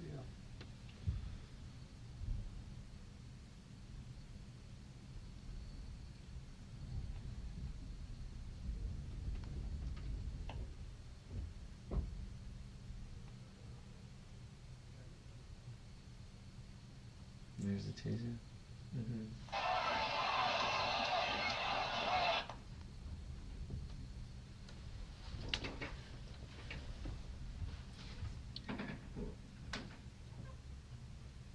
Is that you? Is that your hat? I mean, they did all the work for us. Yeah, I'm telling you, they set us up. It's on purpose. Did somebody stick a taser in your hand? You know what I'm saying? They set us up as far as like they went over there to film everybody that they recognized, like to do this on purpose afterwards. No, they didn't stick a taser in there. I did. You tased the officer. Trump didn't put you up to tasing the officer. No, he didn't. I did. You did it all on your own. Yes. Isn't it true, Danny, that you and your friends planned weeks in advance to go to that rally with weapons and gear, that you practiced how you were going to do things? I didn't have any gear. I didn't take any weapons. You took a knife I always and have a pepper knife. spray, That's and always you in were my given a car. gas mask. That's always in my car. I mean, okay, You took those things. I have it. Everybody has I mean, it was a little 4-inch pocket knife. Okay, my pepper spray is just it's just something that you have. What about the gas mask? I didn't You buy just, the gas mask. You just carry that with you? The gas masks were taken, and I didn't. There was like 4 gas masks like bought, and I was just one was like here you can have a gas mask, but I didn't take it. I didn't wear it. I didn't have it. But in the van. you see more like that shows preparation, right? That I didn't shows prepare for that. that shows planning. I didn't plan that. I didn't buy that. You when like I didn't wear it. I didn't take it. I left it there. I didn't put it on. I don't have it. it doesn't matter, Danny. It shows planning and preparation. You took those things. You don't I take didn't things. pack 'em. You don't take things for no reason. Nobody takes things for no reason. And when we tell DC what we said and what we discussed, and they ask us, was Danny cooperative? None of Did he that tell stuff you was how on. everything? They're gonna ask me, well, what did he say about the weapons? What did he say about the gas mask? None of that What stuff did he was on say? me. What did he say about the mace and None the of pepper that, spray? None of that stuff was on me when I was at the Capitol. What do I tell them? I'm asking you. My colleague was asking you I what know. the preparation was to go there. What you guys were planning. You brought stuff, planning for something. What was it? I mean, We were you said Andy called Ed and said, "Hey, there's a taser here. Should I buy it?" Ed said, "Yes." You already told us that. Why is Andy calling Ed saying, "Should I buy a taser?" If you guys took the taser to DC if you're not preparing? That's not me. That's not. Okay, well, tell us about it though. Tell us about the preparations the group did. The preparations were for BLM and Antifa. We thought that they were gonna go. We thought we were gonna hit it like a civil war. There's gonna be a big battle. This is what I thought. Okay. I thought there was gonna be a big battle in DC. I thought that there was gonna be battles across the country. I thought that there was gonna be fighting for some reason in different cities, and I thought that the main fight, the main battle was gonna be in DC because Trump called everyone there, and then I thought that was gonna bring BLM and Antifa there, and it was gonna be like a big battle. That's what I really thought. They didn't. That's not what happened. So how did you prepare for battle? Tell us about paintball. Just like jogging. Tell us about paintball. Oh, paintball? Yeah. I mean, I don't even own a gun. Paintball was just like to get people to try and get people to work together and follow directions and orders. But paintball is just like it just wasn't. Who went to It was paintball? just fun. Who went to paintball? Edward, Kaylin went once. No, we invited everybody. We tried to get a lot of people to go. We tried to always. I mean, Edward even made some flyers to go like get people going and active. Like we were trying to get like build like a camaraderie, like a team, like a people who. We're just trying to get friends. We're just trying to make friends and get like-minded individuals together. Did you practice formations? I know, like Is that part of- stacking up and entering a building or something. Or just working together? How to work together? I think that was maybe like what we thought was gonna happen, but no. When you go to paintball, it's just. Have you guys ever been paintballing? It just becomes more of a free-for-all. Yeah, there's just you can't take orders. You don't know the map, and it's just there's strangers and there's. Was there someone trying to organize it to make it more, tactics based, like a learning? I guess that's what what Edward wanted. Mm-hmm. But he's not a military person or I tried listening to him and like he'd be like, okay, I'll cover you, go. And I remember one time he's like go, and then as soon as I put my head up, I got shot in my face. So I'm like, okay, it's not good. I mean, Did he see himself as like a military person, a military I leader? think he might. Mm-hmm.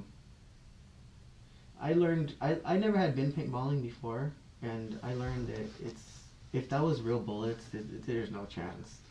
You pick your head up and you get shot with a paintball. Like bullets, this is not fun. That's not gonna end well. Running for cover, and that's not fun. That's not gonna be cool. Did you guys ever go shooting? I went shooting once. Who went? With Edward. Edward and his girlfriend Sam, some girl Sam he was seeing. Mm-hmm. And what'd you guys shoot? He had a 45. Edward did? Yeah. And that was it? Did you take your Yeah. mom's gun? No, my mom don't have a gun. Whose 45 is at the house? There's no 45 at my house. Yeah, there was. It was there. We saw it. Huh? Yeah. Where? There's a 45 in there. No, you guys are lying. No, in the bedroom. Whose bedroom? My mom's? Yeah. It was there. SWAT found it right away. My mom has a 45? She said there's no guns in the house. Oh, then there's no gun in the house. No, we're not lying to you. There is a gun in the house. I don't own a gun. I don't have a gun. Did you It's buy a- a gun at Ammo Brothers? I tried. I tried to buy a Glock. Why? Because I had money at the time. Like, I've always wanted a gun, and I needed the money, so I got my money back. I mean, I've always wanted a gun, but I never purchased one. I put money down, I went through the background check, and before the background check came, I needed the money, and I went back to Ammo Brothers. They kept $100. They kept, I forget what the percentage it was of the gun. It was the Glock, was, I think it was like $600 with some change, like $620 or something for a 9. It was like a Glock 19 or Glock 17. And then I went back and I needed my money back, and they kept some of it, and I had to pay bills or something. Or I think that's what I went to DC with. Like, I don't know. I don't remember. But I do not own a gun. Yes, I tried to buy a gun. Tried to buy a gun twice. I went to Turner's.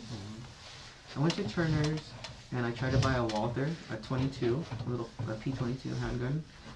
And the DOJ didn't deny or confirm me.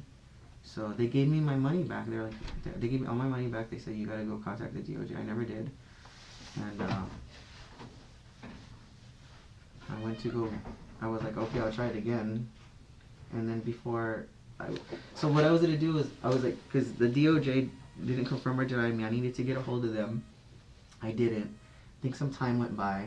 I was like, okay, let me go try to buy a different gun. Maybe maybe it wasn't a good idea to get the 22. Let me get a 9.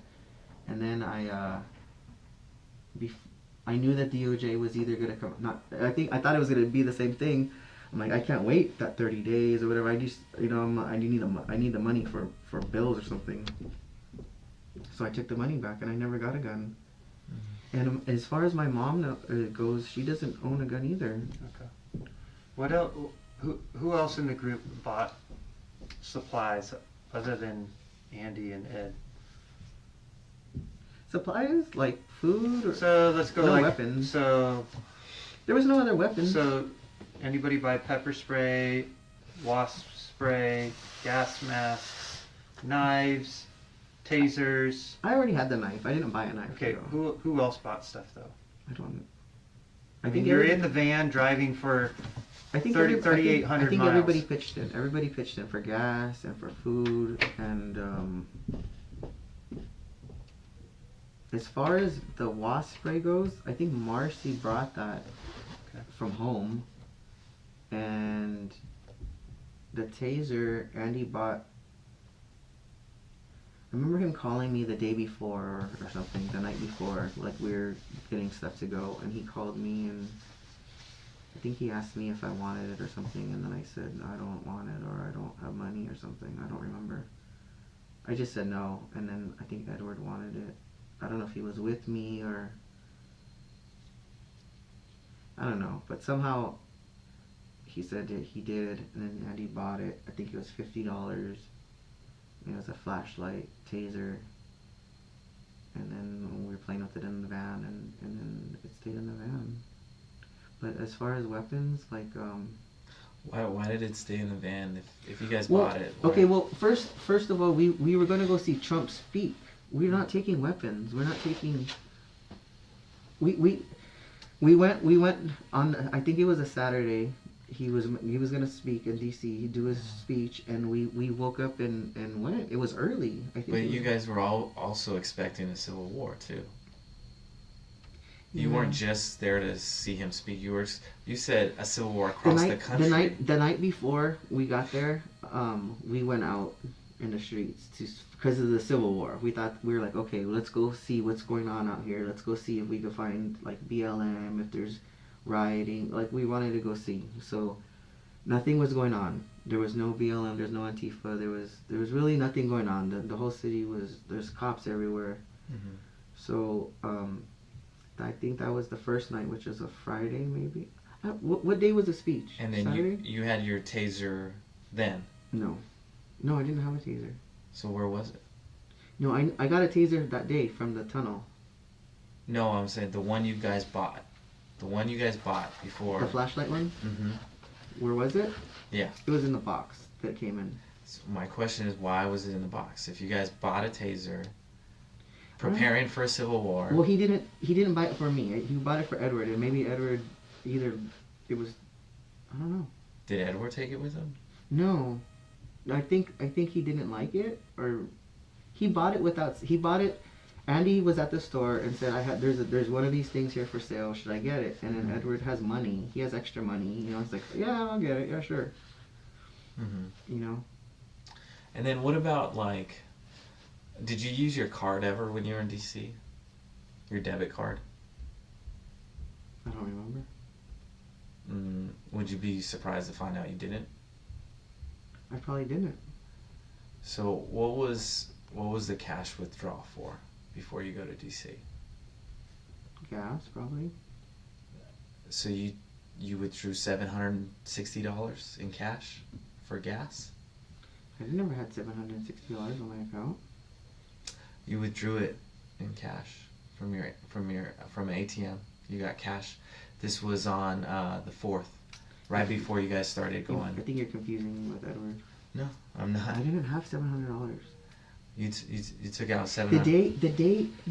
No, for sure. You're confusing me with Edward. I think because the day before we left, I had $26 to my name. Mm-hmm. No. And you got a big cash influx, like you said. With No, the, I with had $100. I worked. I did like a little side job, and I got $100. So I went with So you don't know what that was for? No, I did. No, it wasn't me. I never had $700 cash in that time. Okay, I'm telling you, you did. Okay.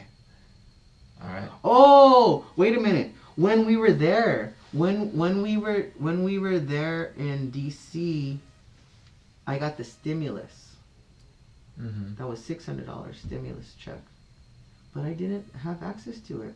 And you took out $760 in cash. No. And so I'm curious of what you used that for. No, I did not take up. No, I did not have $760 cash before we went to DC. Mm-hmm. For sure. No, you did. And then you didn't use your card at all when you were in DC, but you used it on the way to DC. On what? Gas? Food. Okay. I'm just curious of why. Do you have like a? That wasn't me. I think you're confusing me because the van I couldn't pay for, and that's about how much the van was. So you're saying like $600-700? That sounds like Edward paying for the van. No, it was you. Where do you bank at, Danny? Hey, Chase. Is that your only bank account? I had a Bank of America bank account, but there's nothing in it, so I think it's closed. Do you have any credit cards? No. So if we got your records from Chase and it showed a $760 withdrawal, you're just not remembering it? No, I don't think I had a Yeah, I don't think that was me. 760. I really don't think I had $760 to pull out of gas. You really don't think, or you for sure don't? I don't have that kind of cash to be pulling out. Well, I saw your bank records and I thought the same thing. That's why I thought that was weird. $760 from an ATM before we left? Mm-hmm. No, that's not me. How many days before we left? It was on January 4th. Oh, January 4th. We were already on the road. Mm-hmm. Because you left the 3rd. I think so. Well, it's a couple of days trip. So, hell no, that wasn't me. I think you're confusing me with someone else. Take your bin. Okay. That's not me. I didn't have $760. You did. I'm just, like I said. In my Chase? Like I said, I'm giving you the opportunity to be no, honest I am with me. really not Completely thinking that was me. Cards on the table. because the more that you're hiding from me, Man, the I'm not. less I'm not. the less that you tell me, Yeah. it's just I can't help you. No, I don't have. I didn't. No, that was not me. I didn't have $760. I had $26 the day before. This is. This is.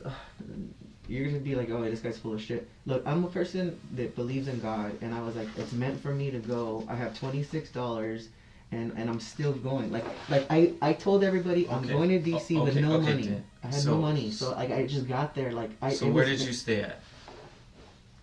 At a rented house, Oh, be more like an descriptive. Airbnb It was an Airbnb. Yeah. Where was it? in Arlington. Arlington, Virginia. Who got it? Someone named Michelle Michelle. What's her last name? Henny. Okay. So she got the Airbnb. Yeah, And how do you know Michelle? from the rallies. And what else? That's it. I mean, she's a Trump supporter. That's it. You've only seen her at the rallies. No, I mean I know her like through.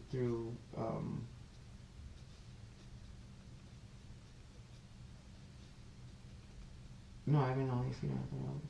You've only seen her. No, I've not only. No, I know her. Okay, well tell me about that. Where else have you seen her? How do you know her? What's your relationship like?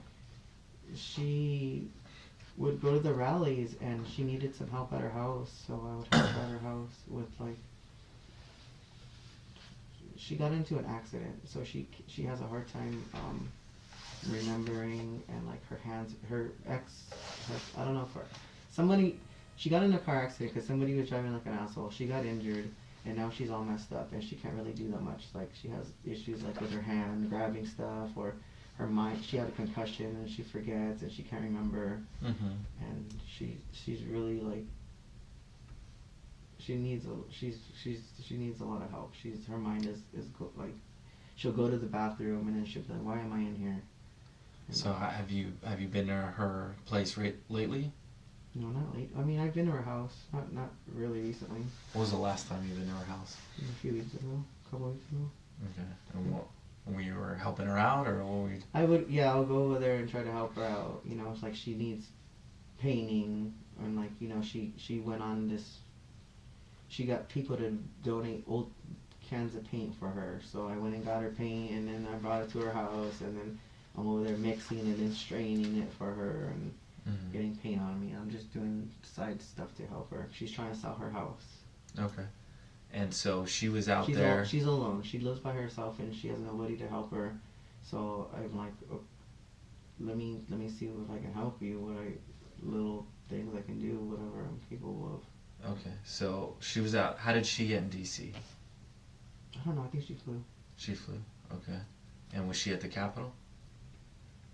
I think so. And what did she do there? Oh, she's not. She didn't do anything.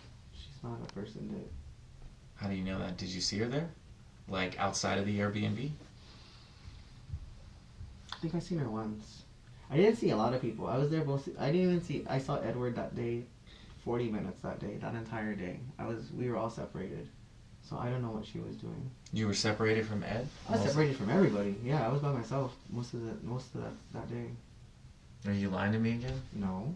What about when you guys were inside the Capitol? When you guys broke into that window? I didn't. So I came back up, and that window was broken already. I don't know how it was broken. I saw Gina. Well, I didn't see Gina. Gina saw me. She yelled at me with the megaphone. And she's like, DJ, I heard my name. I'm like, what the hell? Who's calling my name? I'm in DC. Like, DJ, get in there. And then Edward too. Edward's like, go in there, get in there. Man, after I tased the cop, I wasn't trying to do anything anymore. I was like, this is too much. I already did plenty. And I came back up the steps, looking for Edward. I came back looking for everybody, somebody that I knew, because I didn't know anybody. I was by myself. And that window was already broken out, and there was already people in there. So they told me, get in there. And I'm like, okay. So you weren't busting the window? My window was already broken that we went in. Were you busting the window? Oh, would you use to bust the window? I don't know. Somebody was busting it, and I decided to help them. It was like a metal pole. And what, I think that the person who I was helping was the one that filmed that. oh, really? Yeah. Mm. And was Edward there with you? He was in there, I guess, but I didn't see him the whole time. We talked afterwards, and I never knew he was in there. I even told him, like, where were you? He's like, I was in there. What about Mello? No, Mello didn't go in there. Mello is scared to get in trouble. He's just one of those guys who he'll hang around, but if anything happens, he disappears. So Mello wasn't with you while you were busting the window? No. And you're saying you didn't see Ed? I did see him in there, but not to my memory. I found out afterwards that he was in there, but I don't remember him in my memory, or remember talking to him or seeing him when it was happening. But you know the video I'm referring to? he was in there. I saw from the video, but I don't remember him in there. I seen that he was in there, but when it was going on, I didn't remember or see him pay attention. And you remember what you were saying in that video? A little bit. What'd you say? Did they just kill somebody for doing this? Mm-hmm. And what were you trying to tell everybody? Just trying to warn everybody. So I didn't want anybody to get killed. Or if they were, they needed to know that it was a possibility. And it's really serious what was going on. Everyone got quiet. And then where'd you guys go? Just opened that door and down the hallway, and I think there was nothing else.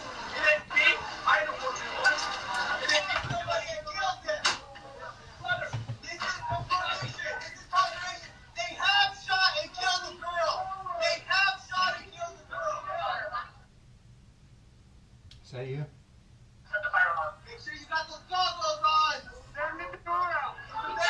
Get some things to help you. Get some things to help you.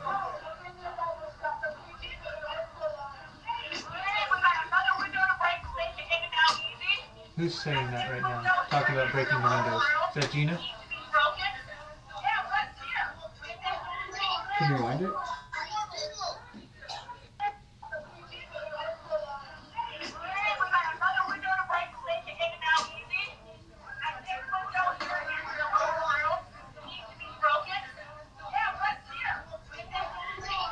Is that Ed right there? Yeah. What's he saying? Tell me what you're doing. Just give me some narrative. Look for yourself.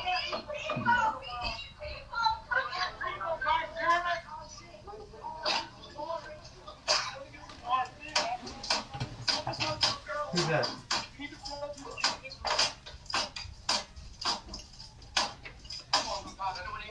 Get in here! That's Ed in the brown jacket.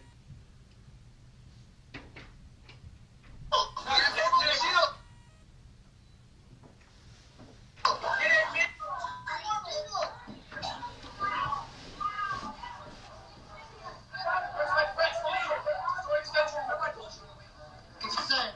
Tell me what you're doing. Just give me some narrative. Look for yourself.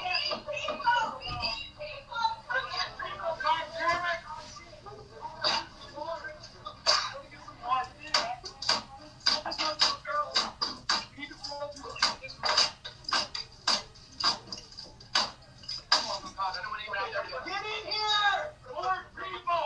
God damn it! I don't think that's Ed in the brown jacket. Who was trying to break the window in that video? It was you, right? Why were you trying to break the window? I think we were gonna be in there for a while. You're trying to let more people in?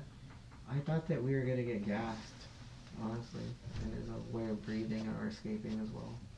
You were saying get in here. Yeah, something to get in here. So you were telling more people to get in there. Like you wanted backup. I thought we were gonna occupy the building. I thought we were gonna take a couple days or something. I honestly thought it might be like a day or two that we were gonna be in there, and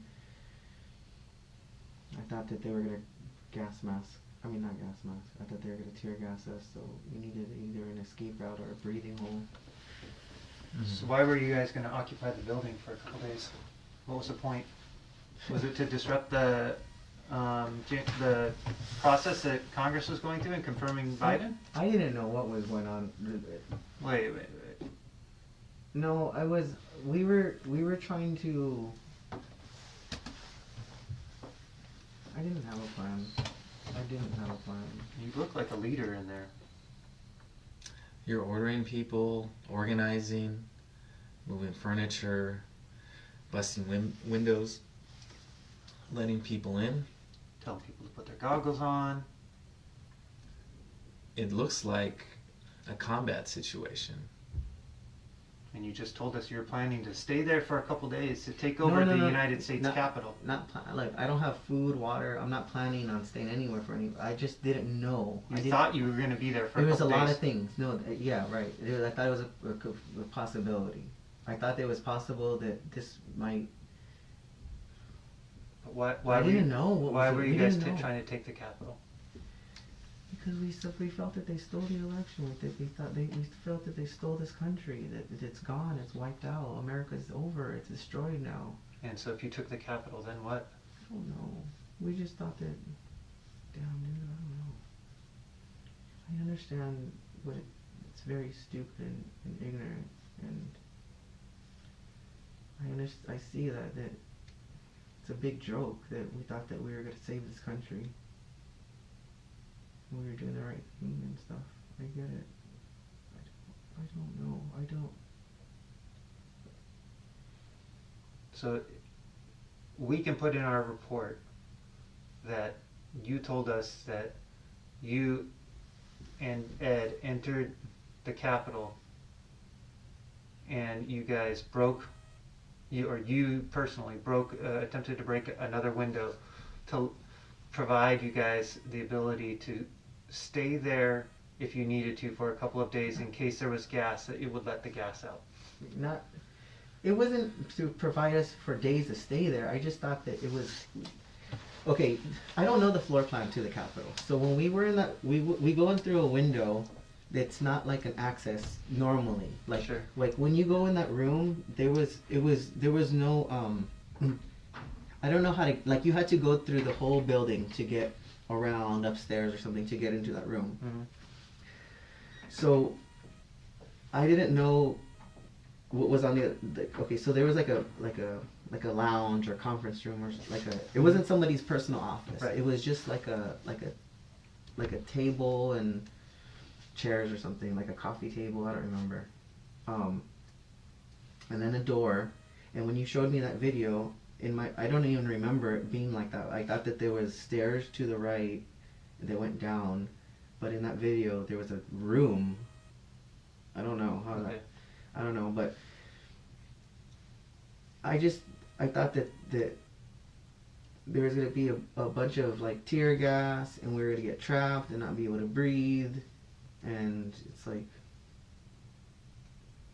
But you went into the Capitol with an intention to disrupt Congress, right?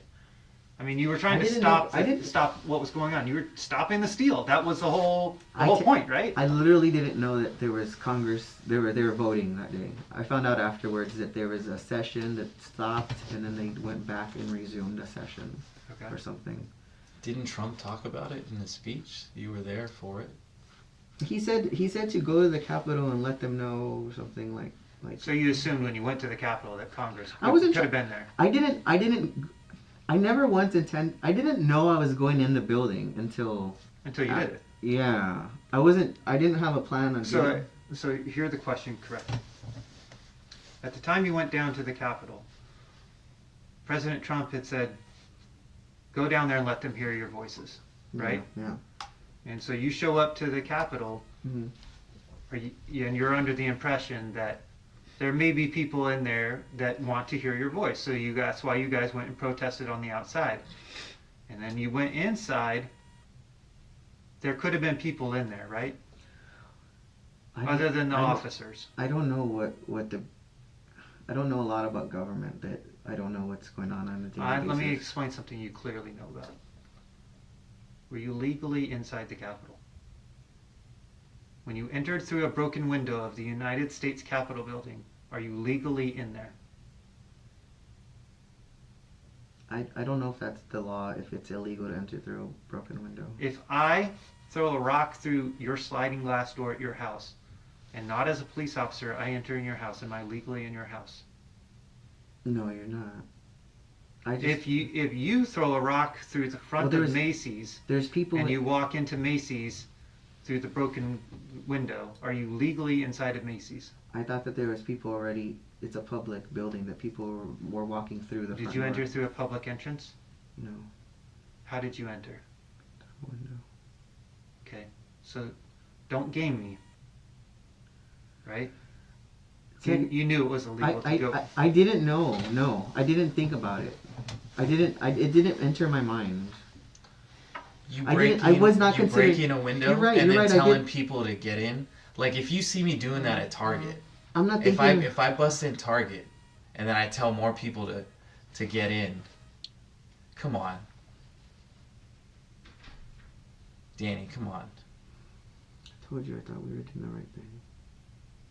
Well, I would accept the fact that if you told me, yeah, it was illegal, but I thought it was the right thing. At least I could accept that from you because I would I know was just that not you're at thinking. least being honest with I me. would- But right I'm now being you're just like, well, I don't know. Is it illegal to go through a broken window? Look, the honest thing is this: that I'm not considering what's legal or what. I'm only considering in my mind what needs to happen or what I think needs to happen or what should happen. I'm not thinking like I can't. You know, like your wife's having a baby and you're doing 80 going home. You're not thinking about the speed limit, about the consequences of a ticket or your insurance or injuring somebody. You're only thinking about what's important, and you do know what's right and wrong, but you're not. It's not registering. Okay, I can live with that, but explain that to me. What were your thoughts at the Capitol when you tasered Officer Fanone, or when you went into the Capitol building? If it was like that, I thought that we were gonna save this. I thought we were gonna do something. I thought that it was not gonna happen like that. I thought that Trump was the state president, and they were gonna find all this crooked stuff, and we were gonna get. I mean, we found out that we thought that we did something good. We were getting Nancy Pelosi. It was rumored that Nancy Pelosi got her laptop stolen, and that they found all this evidence on it, and it was a secret plan. We were like, it was like we were a distraction. We were put there to go distract, and so somebody can go get Pelosi's laptop and then get all the intel, and then we could just bust everything and find the truth, and it'll be all exposed, and we'll see that she's corrupt or some kind of evidence. And we thought we were a part of a bigger thing. We thought we were being used as a part of a plan to save the country, to save America, to save the Constitution, and the election, the integrity. Like the ends justify the means kind of thing. Is that what you're saying? So- We thought.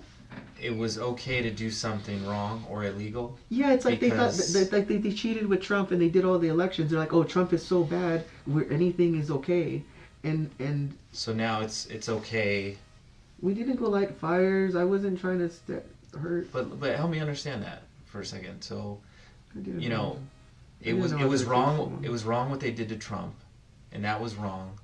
So it's okay to do illegal things to right that wrong.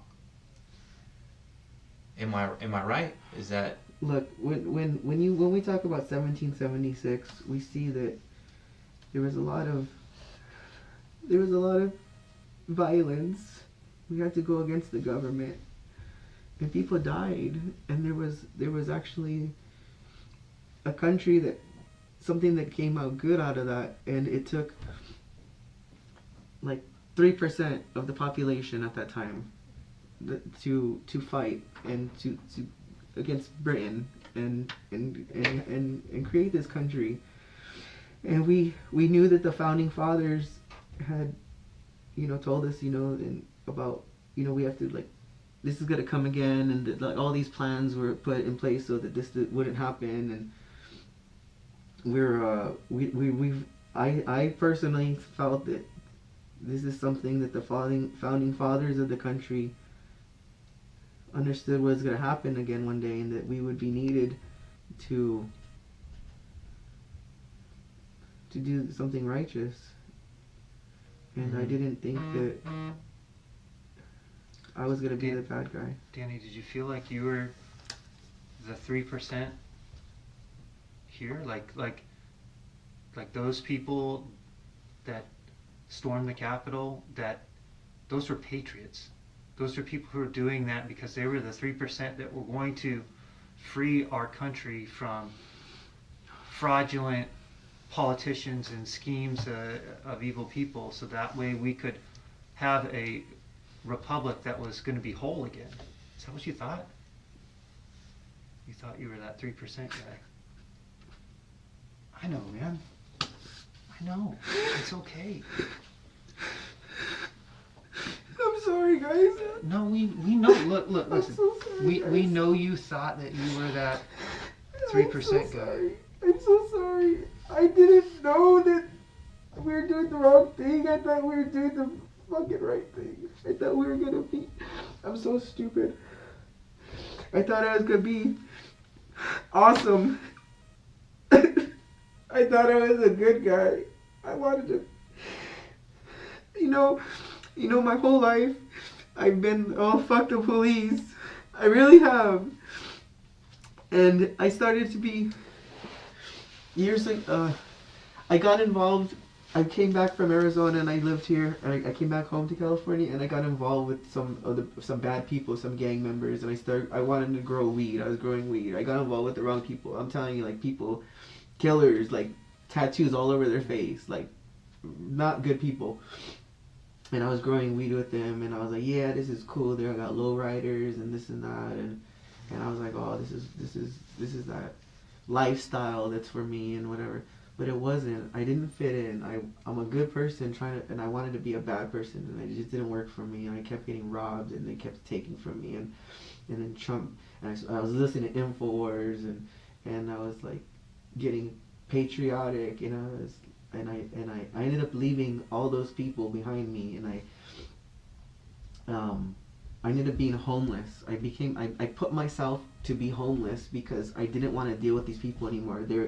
They had something over me, and I'm lucky that I lost everything. I lost everything that I have nothing. I had what was in a suitcase, and now I don't even have that suitcase. But I wanted to be a good person. I wanted to get away from those criminals. I'm like, they don't have honor and integrity. They're not like what they seem. They're not about loyalty. This is not the kind of people that I want to be around. I was homeless, and I went and I called my mom. And I told her I needed somewhere to stay. I needed to come back home and move in. And Trump was already, like, this is 2015. And I was already into Infowars and Alex Jones, and he's backing up Trump, and I'm like, all right, man, this is it. I'm gonna fight for this. I want to do this, and I went to Whittier and I volunteered for the Trump campaign. I did door to door. I did phone calls. I did all these things, and I just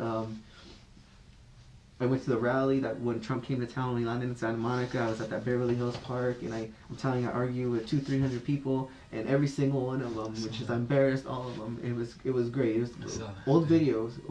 I don't know if there's video. You've seen those? Because I haven't even seen those. I saw some on YouTube. It was years ago, like 3-4 years ago. Then. It was the one where Trump was in L.A., right? Yeah, when he came to California. Did he come a couple times? Because I saw one maybe like a couple years ago. This was years ago. Yeah, he landed in Santa Monica, and he went somewhere in Beverly Hills, and I didn't know anybody. I couldn't find the rally, but I found the protesters. Little did I know there was actual Trump support like down the block somewhere. But I show up by myself with all the haters or whatever. But where was I going with this? Listen, you needed a cause. You needed a cause, and you found a cause. And listen, that cause has a lot of good things about it. Being a patriot's a great thing. Oh my God! But look what we're Supporting the doing. Constitution is a great thing. Yeah, that's what I thought. But listen, you know, people make mistakes. Yeah. Entering the Capitol on January 6th, that was a mistake. That was a bad choice. Tasering Officer Fanon, that was a really bad choice too. Yeah. But I just thought that we were gonna end up on the right side. We're gonna end up on the right side, and we had to get in there, and the cops were stopping us, and it's like, we don't want to fight with you. You're not, like like you're protecting evil people. You're like, this is not right. And I didn't think I was gonna hurt a cop. You got swept up in the moment. Trying to do the right thing. Dude, that mob, when they say mob mentality, that's a thing. Sure. That really is. I didn't understand. Like, I don't, like, that's just a saying. But you that's a thing. True. It can pull on your emotions. I didn't realize. But in the moment when you tased Officer Fanon, and in the moments when you went into the Capitol, you were aware that you were there, and you weren't having an out-of-body experience. You knew what was going on. You called for a taser. Even though you were swept up in it, you called for a taser. And not only did you take the taser, but then you put that taser on Officer Fanon's neck. Yes, I did. You even asked how to use it. Yes, I did.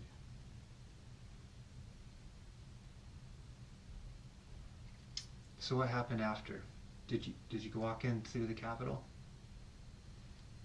No, I mean, I went in, and then everybody started leaving. Like everybody went in, and then next thing you know, everybody was gone. And some girl was like, "Hey, everybody's leaving. Everyone's gone. Why?" And then I go, "Ah, the cops." And we just ran out of there.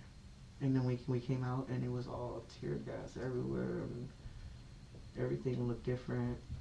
Everybody was gone. It was nothing but law enforcement, and there was patriots just throwing up and choking and crying. And Did you take anything from the Capitol? no, You didn't take anything out from inside the Capitol building at all? no. If I told you we have a photo of you, Somebody gave that to me. There was like a pouch with the orange strap on it. yeah, I don't have that anymore. how'd you get it? Some guy gave it to me. He had 2 of them. Was he inside the Capitol when he gave it to you? No, he gave it to me on the outside when we took the picture. Okay. He had two pouches under a jacket or something, and he didn't feel. I don't think he felt. I think he felt he was gonna get caught or something. How did you get rid of that pouch? I gave it back to him. So you just held it for the photo, or did you bring it back No. here to LA? No, I didn't bring it back to him. I had it with me in the van, and then he said he gave it to me, and then he offered. He said, we probably shouldn't have that. So where did you offload it? I gave it back to him. He But where were you at? You said it was you had it in the van. So was it in D.C., in Virginia, in Texas, in California? No, it was in D.C. somewhere. I don't know where he got rid of it. I think he just threw it in the garbage in like a trash can. At the Airbnb? I think so. Who was it that gave you those pouches? I don't know his name. He has a beard. He was with you at the Airbnb? After. He didn't stay there. He visited, like, that night. Like, he came. Who else knows him? I don't know if anybody knows him. How did he get invited back to Airbnb? Because we recognized his face from Beverly Hills. So he's from LA. Yeah. Who is he right here? Oh. It's this guy right here where you can't see him. There's a person right here. A person where? Where? There's a person in here somewhere. Like there's gray or something. Like that's like that. There's a person there. Are you sure it's not this guy? He has a beard? No, not him. No, he's from like he's not from California. Who's him? Who is he? I don't know. He was somebody that we saw. I have no idea who that guy was. I thought he was cool though. Name these people for me. Yeah, who's this guy? That's Mellow. Okay, who's this? Yeah, weird.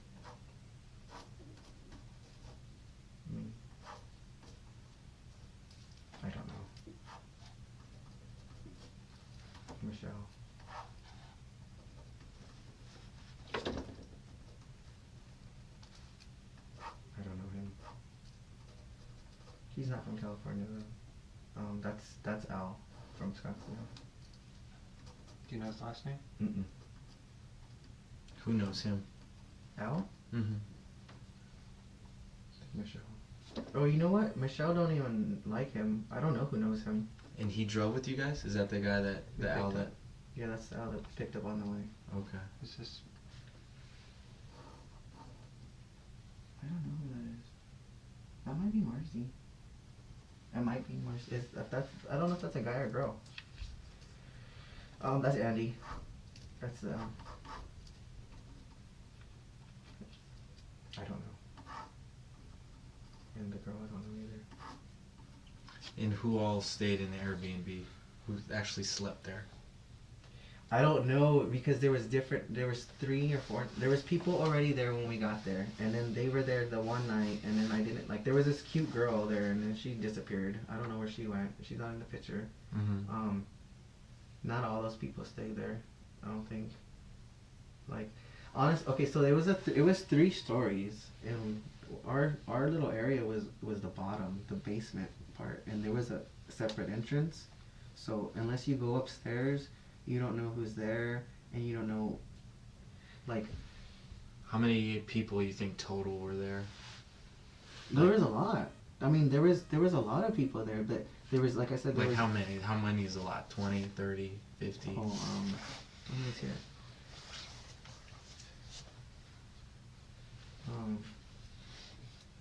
Step out for a quick second. Yeah, maybe like less than 20. Less than 20? I mean, if there's 10, 11 people right there. So just an additional Like 10? Yeah, maybe at the most. Can I use the restroom too? Oh yeah. Hold on. You wanna? Yeah, let's take a break. Okay.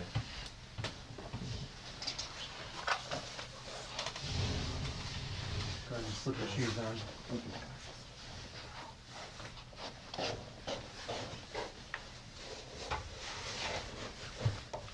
Let me go clear the glass.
cards. These are hard cards. They bitch.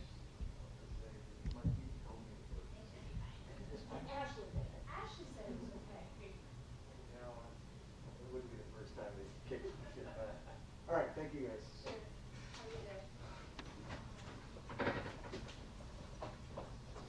Oh, the alarm wasn't on, but I turned it on. Yeah. It wasn't on when we went in. I just turned it on. So.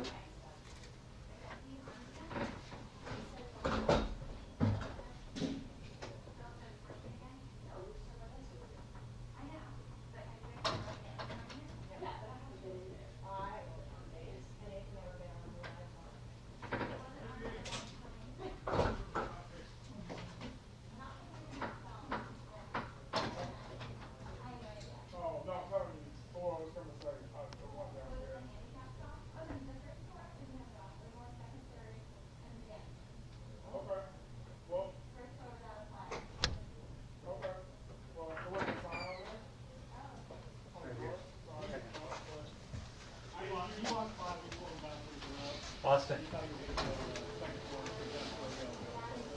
you do that real quick because they need it? The restaurant, can you take care of that real quick?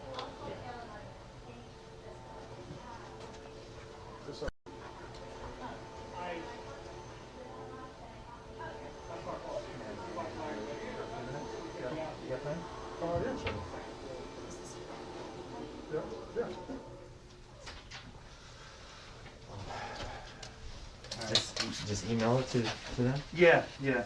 Okay. He's got to file paperwork over here. I'm gonna, is that? Yeah, good. Yeah. Okay, so. 2 seconds. Yep. I have a question for you. I mostly work international terrorism cases, so I work like the ISIS and stuff like that. Wow. So I don't deal a lot with Can I stuff come going work with on. Right? But what I do want to know about, you said something that was interesting to me, and I know very little about it. But I know that there's this group that's like 3% group. What is that about? The 3% group is something that they lie about. They tell you what it is, and it's not that. What it is it's just. We believe that there was 3% of the population that overthrew the former British government. Right. Now that would include all of our founding fathers, everyone we've ever heard of, George Washington, Thomas Jefferson, all of them, right? Mm-hmm. So that's all. They were all the three. They were just. That's all it took was the 3%ers. And when Trump was, at his peak, way more than 3% support. So we figure like, hey, we only need 3% of the population to overthrow a corrupt government. Yeah. So when you say 3%er, we see ourselves as people protecting the country. Okay. Like we're the 3% who are willing to do something and not just watch it happen. So how does it? Is it like a group or? There is an official, I believe, 3%ers, which is supposed to be the people laying in wait, right? Like, oh, we're ready to save this country. We're ready to do something. But a lot of them are just behind the keyboard and Just like keyboard warrior kind of thing. Yeah, and then there's other people who don't consider themselves 3%ers who went to DC and maybe they did storm the Capitol and maybe they're considered the 3%ers of today. So you had a 3% sticker on your car, on your black Infiniti, right? Mm-hmm. So what did that signify to you? It signified the patriot movement, the original patriots that love America, our founding fathers. That's what it symbolizes to me, the people who actually stood up to create this country. Mm-hmm. That's what a 3%er is to me. It's somebody who's just. Did you have any did you go to any meetings where with people that were 3%ers? No. Were you any part of like No, I don't a know. Telegram channel that had No. 3%ers in it, or No, as far as I know, of everybody I know, I would be the only one that would say I'm a 3%er. Like, okay? claim it or put a sticker. I don't know anybody that has a sticker or shirt or tattoo or meetings, or I have never met with any militia or Okay. I'm just by myself 3%er. So how did you come into to know about the 3% stuff? I think from Infowars. Just from I the think. board? Yeah. Are you on any channels, like any Reddits or any 4chan, 99chan, 8chan, none of that stuff? You don't do any of that stuff, or what about, what kind of communications do you use? Like I just Telegram, right? Well, recently, yeah, Telegram. So you had we had talked about, what's the name of it? The MAGA gang. You said there was another one that you used? Another, was it the Like Constitutional Patriots or something. it was Patriots called. 40? Patriots Forever. Patriots MAGA 45 or something like that? The names change, I don't know. Well, you were administrator for them. I was on one of them that I changed the name. What was that one called? That was that MAGA gang one. And that was changed to what? Patriots I haven't 45? No, I haven't changed it for. Were you in the Telegram channel, the Patriots 45? I don't know. It's like Patriots 40, MAGA 45 or something like that? Maybe. I don't know. If I told you somebody told me that you were the administrator for that? Oh, Group? I've only been an administrator for that one. Okay. What's Nope. your handle on Telegram? Do you have a handle you use? Yeah, it's I think it was Trump Mafia 1776.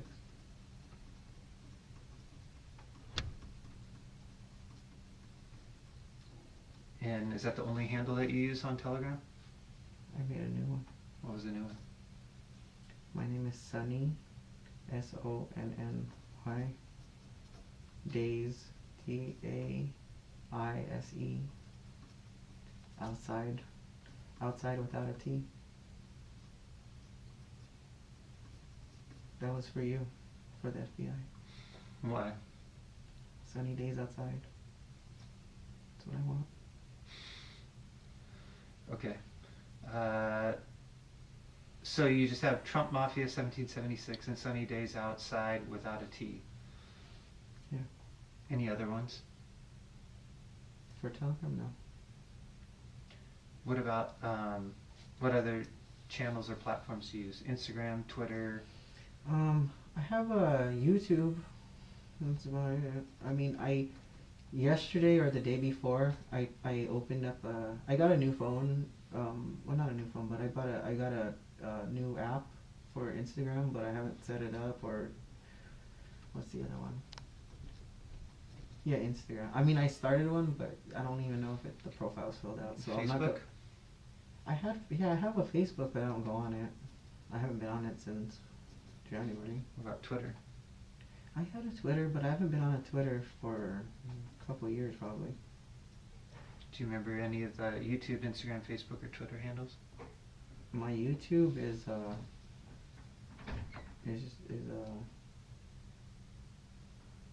Trump Mafia, I think.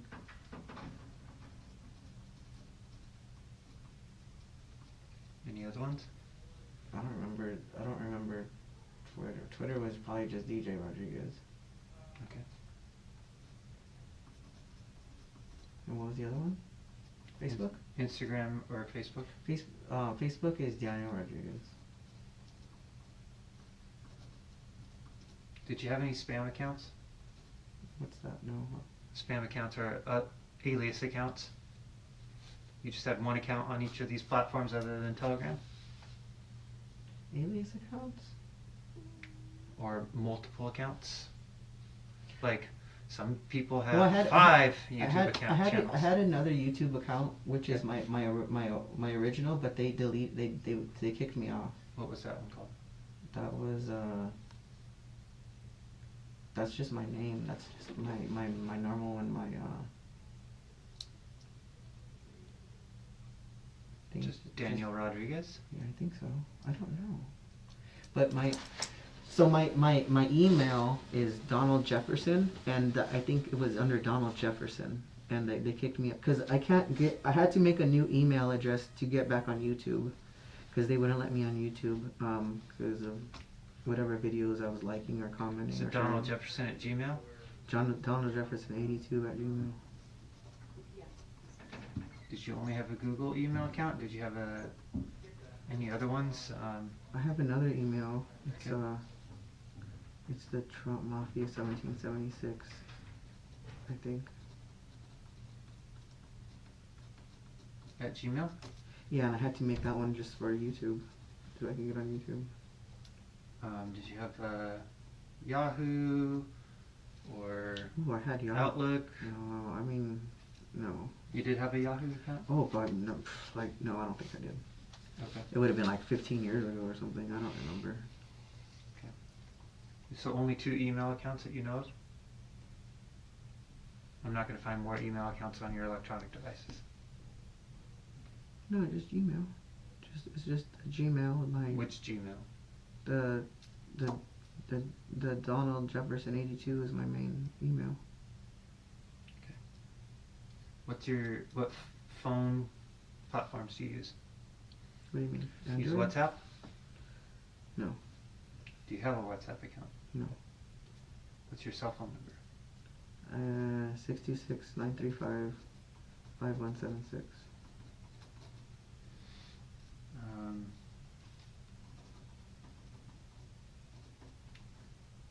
What about Skype? Any other platforms that you can talk or send end-to-end encrypted communications over? WeChat, Tango, Viber. You're shaking your head, but is that a no? Nothing. Just Telegram. Okay. What And text message. Do you have Text Secure? No, I don't think so.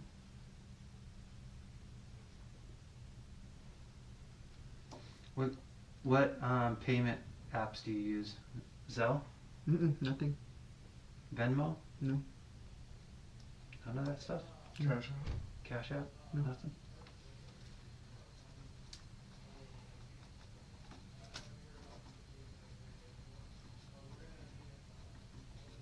Your only bank account is through Chase? Yeah. And you said you formerly had a Bank of America? Yeah.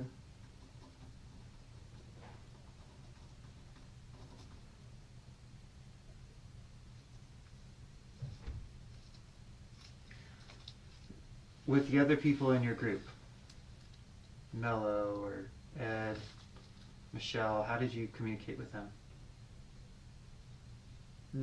when you weren't in person? Text message.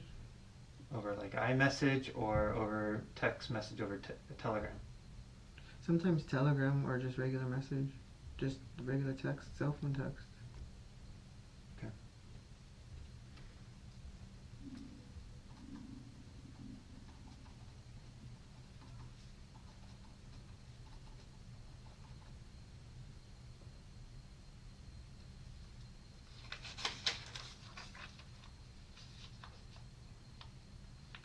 So,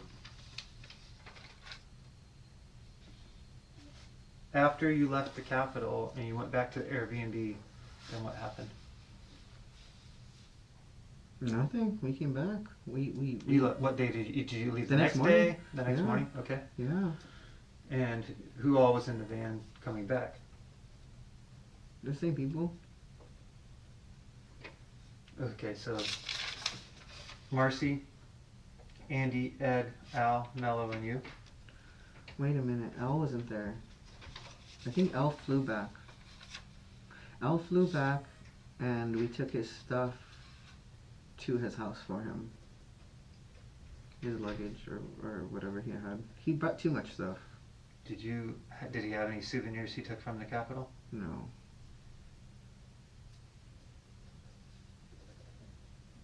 As far as I know, nobody took anything home from the Capitol. Let's talk about who did you meet up with from your LA area, people that you knew. Who did you meet up with over in DC? Or who did you know that traveled from LA that was part of your group? that you knew was in DC at the same time you were? It was just that girl Kayla, Chris Almani, some guy named Sana. Sana? Yeah. Okay.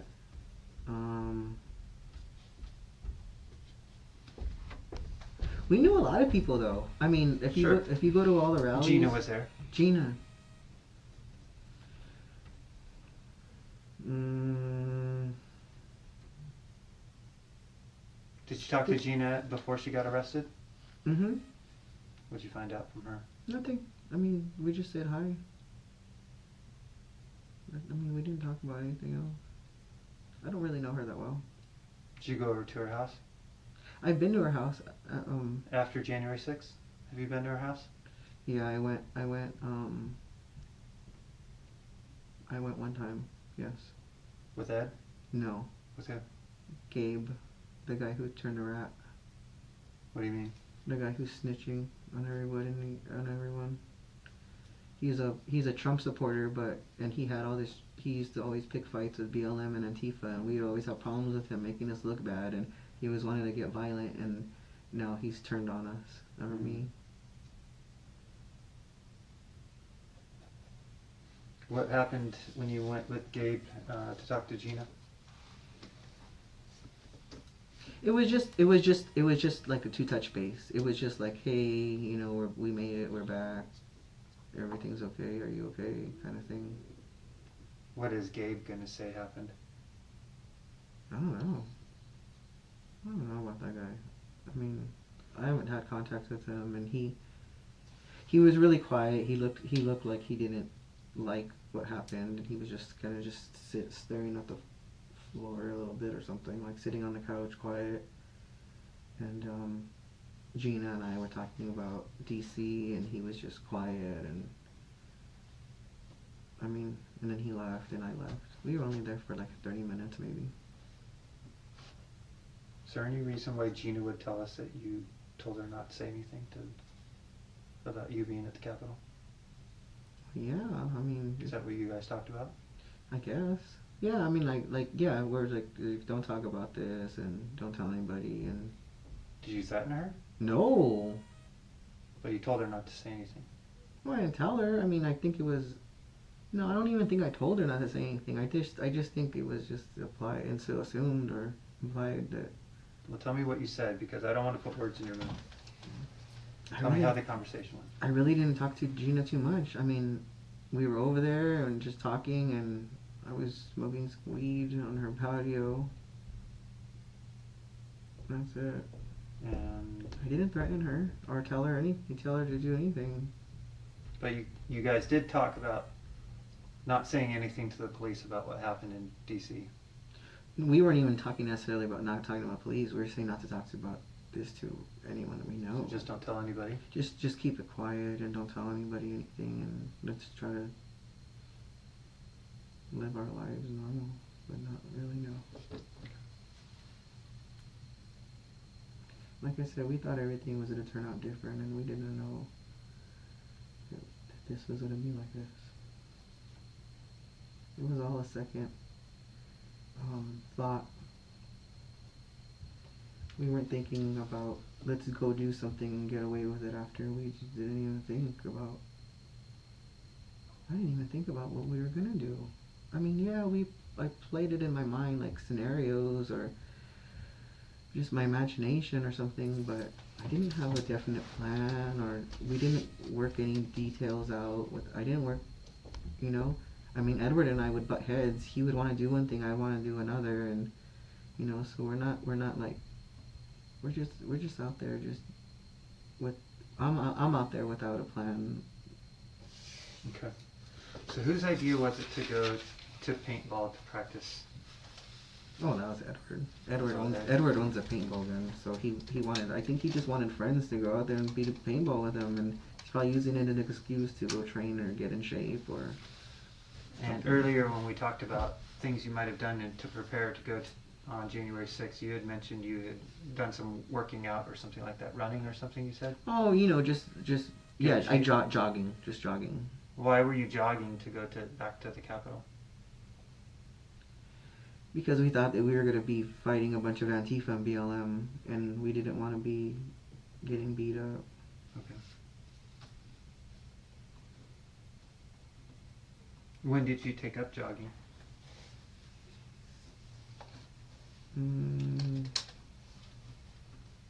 Oh, like 6 months ago, 4 months ago, 4 months ago maybe? So like right after the election? Maybe. Yeah, I guess. Around the election, around October, we'll say October, cause I've been getting out of shape and not, I mean, I'm 38, if you don't exercise, you get your body, it took a while for me to get back, able to, like, I couldn't jog, it looked really awkward, and, it's like my muscles weren't there anymore. Like my brain was like run, and like my body was not able to run. Like I couldn't even. Yeah. So no, I was just trying to get in shape. It's not necessarily like something with like I have all these intentions of I'm not some commando guy that I'm trying to get in. Look how skinny I am. I know I'm just trying to get in a little shape. But at least part of your going. Let me ask the question, please. Mm-hmm. So part of the going to training at paintball, Mm-hmm. or shooting at the firing range. Well, paintball was just for Hold fun. on, please let me finish the question, okay? Sorry. So, paintball originally, you said Ed was trying to get people together for formations. Although it didn't turn out that way, he was trying to get them together to practice like how they would go up against BLM or Antifa. Maybe, yeah. Yeah, and then after the election, you attempted to buy a gun. Let me finish, please. Mm-hmm. And you guys did go to a shooting range after the election. No, before. You jogged. We just went out to the desert to go shoot. You went to the desert to Yeah. shoot after the election? No, it was before. It was a while ago. It was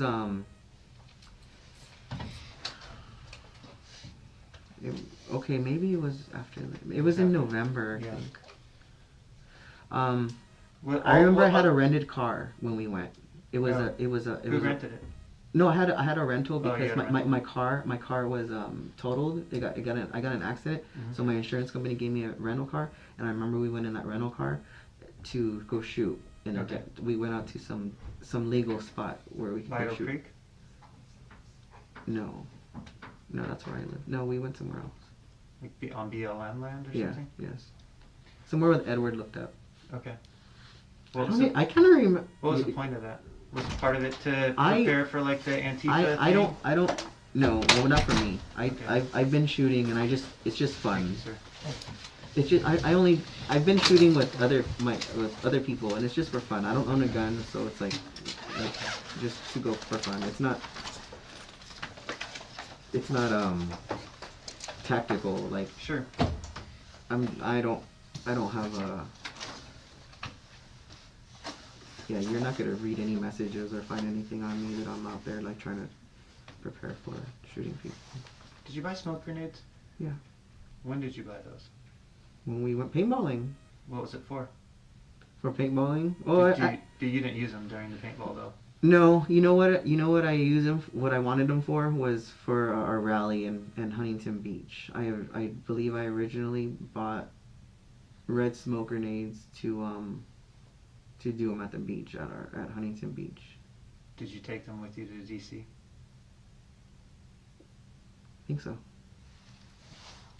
I think so. Yes, I took two. I took 2 smoke grenades because I thought that it would help us if we were trying to escape like BLM or Antifa or something. Like they were surrounding us or... Where'd you buy those at? So it's a paintball store, Do you remember the name? Critical.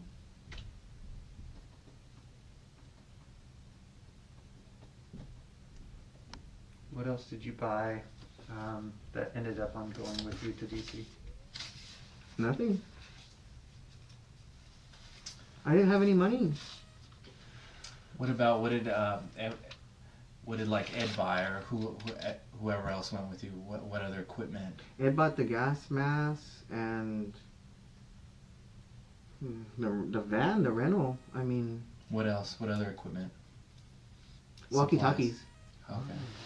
Yeah, that's right. You had that clipped on your. Yeah, we bought Sure. he bought some walkie-talkies. What was that for? What was the purpose of the to, walkie-talkies? so we wouldn't.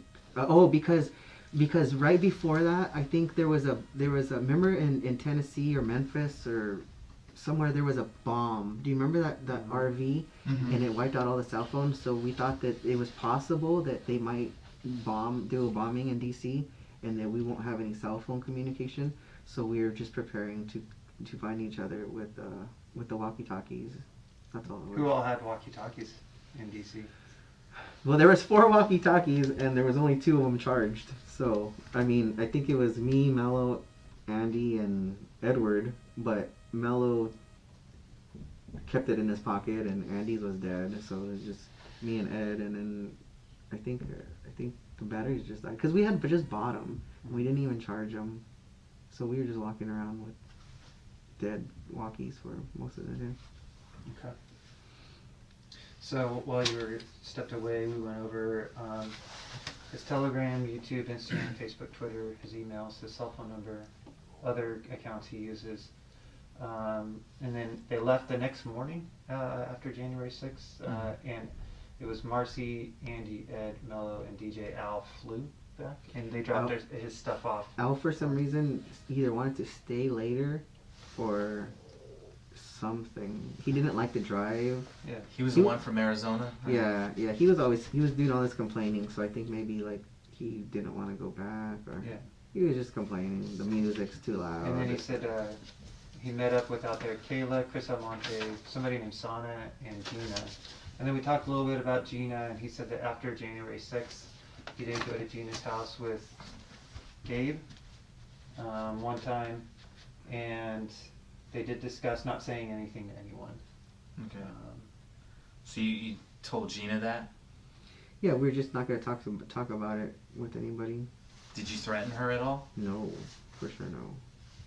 So she's not going to say that? I would hope not.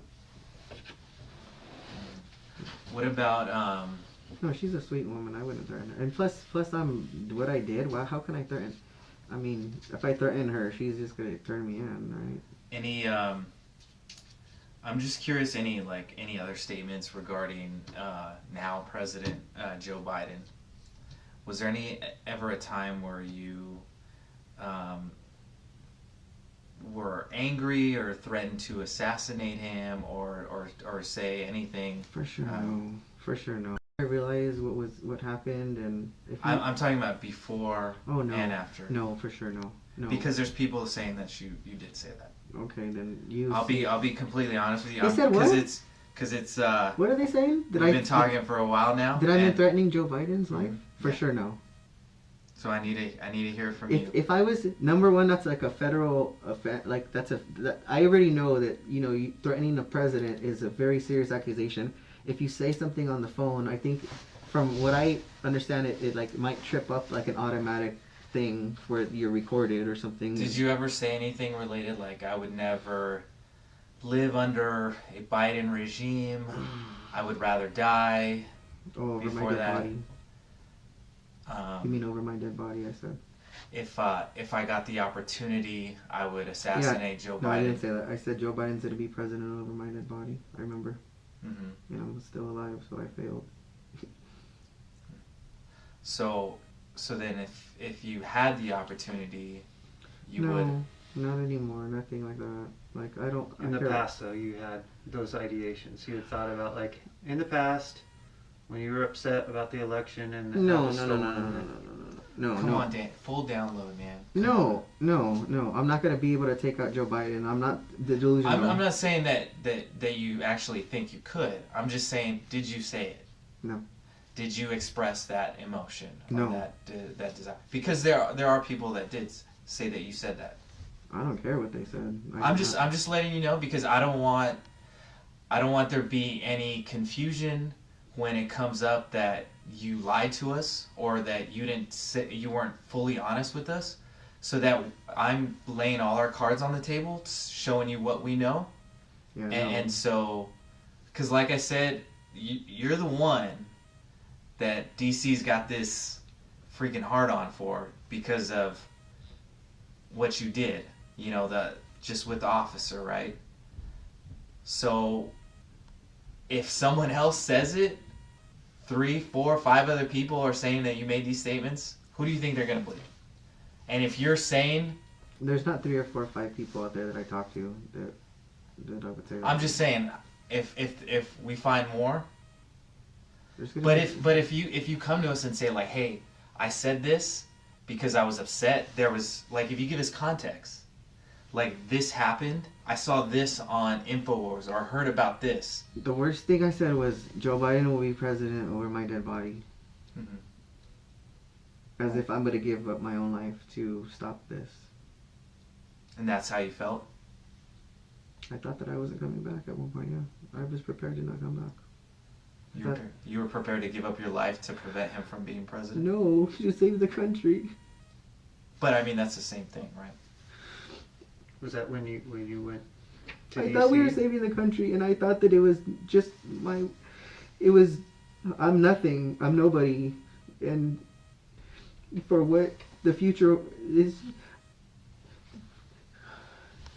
it's because the future, there's the future of the country and the kids and everybody that, what is, So you thought you were going to martyr yourself for the cause of the country? I'm so stupid. Is that what? I didn't, no, I don't have a death wish. I don't want to die. I don't want to. Well, there's difference from having a death wish than being willing to die for a cause, right? I don't want to die at all. But you did want to die for the cause at one point. You just told us that. I was willing to. I didn't want to. Right. I was prepared that was a possibility, Mm-hmm. but clearly I don't. I like my life. I like my freedom and my life. I don't want to. I didn't go there to die. I could have died this morning. I could have not come out of the room. When you were fighting with Officer Fanon, did you think that might be that you might be in that moment where this might be the real deal? This might be the real thing for the cause here. This might be that turning point for the. Well, yeah. Yeah. I thought that that's what was happening. I thought that we were making it happen. I thought we were saving the democracy and the election and. Were you willing to take Officer Fanon's life for the cause? No, I didn't try to take his life. Have you ever said that in the past that you would be willing to, kill someone in combat, an officer if need be, Ooh. if they were? Oh no, I don't think I ever said anything like that. Because there's people saying that you said that too. And there actually might be like digital evidence that says that from you. I don't think there is. Well, that's not really a denial if you're saying I don't think there is. No, I don't think I ever said anything like that. Or felt that. Is it possible you said that? I don't believe it is. I would remember feeling that way or thinking like that. Danny, it sounds like you were willing to die for your cause.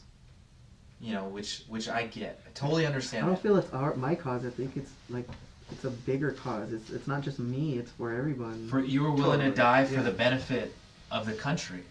Yeah. Right? Yeah. You're willing to die for the benefit of the country. That's a pretty serious thing, right? Were you also willing to kill somebody who was trying to disrupt that or trying to hurt the country? Because, like, honestly, I didn't go planning to murder anybody. I'm not saying that. But I knew that it was a possibility that there could be casualties. That, like, if this was another Civil War, this was another 1776, another 4th of July or something, that could be a possibility. Mm-hmm. And Officer Fanon was just a casualty. That's part of it, right? I mean, because you're thinking it's like... You went through taser training before? Mm-hmm. And you've been tased? Mm-hmm. So he's been tased before, Officer Fanon. Mm-hmm. And he has a lot of neck tattoos. It's painful too, right? Okay. So where are you going with that? I'm not going anywhere with that. So you're saying he just had a little bit of pain? don't know how much pain he has. I've never been tased. I'm sorry, I don't know what it's like. He can tase me. But it seems like you were saying those things to be dismissive about the harm that you caused him. If I could go back and yes, I wouldn't do it again. But what I did, I can't undo it. And I have like no. I'm embarrassed by it. And I'm ashamed by it. And my mom's gonna find out about it probably. But Danny, the issue is when you went to DC and when you thought that you were part of this 3% civil war that you were going to be fighting for freedom, when you tased Officer Fanone, he was standing in your way of fighting for freedom. Right?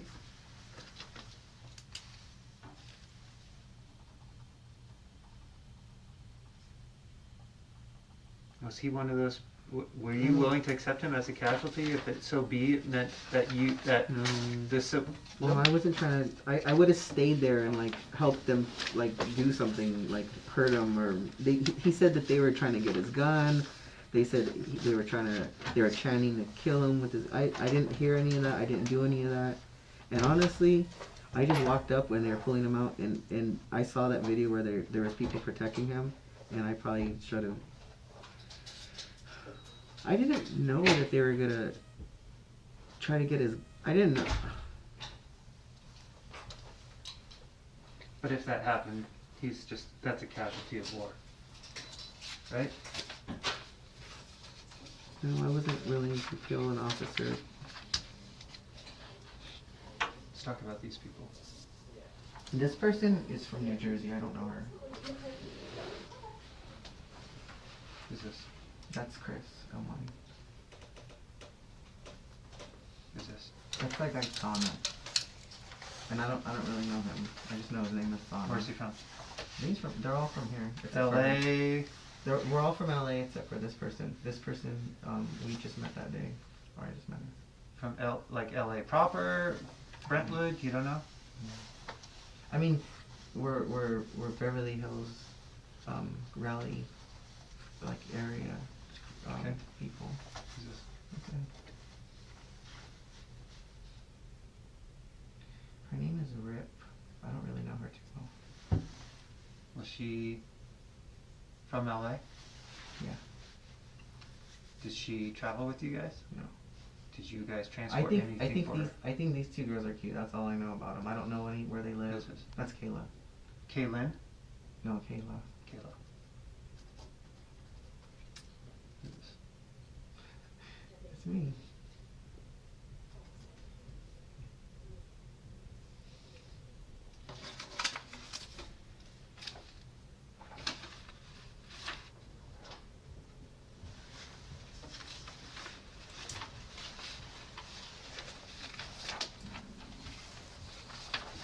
You know who these two people are?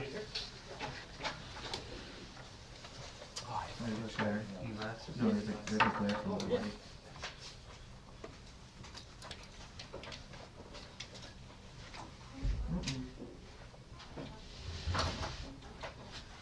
Do you see this? Is that an American flag neck scarf and a brown jacket? Oh, is that Edwin? Is this also an American flag neck scarf and a brown jacket? Oh, yeah, it's Edwin, I guess. You know who this is?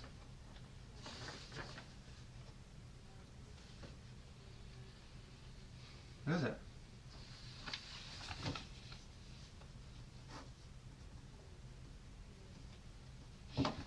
Why do you protect her? She doesn't know what's going on. Oh, I think she does. She's not one of this. She's not part of this. I think she is. Then you have to start telling me why she's not. Because right now, she's renting the car that you guys drove. So she knows everything, Danny. And you told her everything too. No.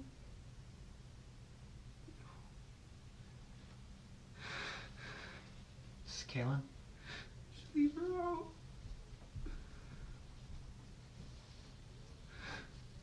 Is it Kayla? Just please leave her alone.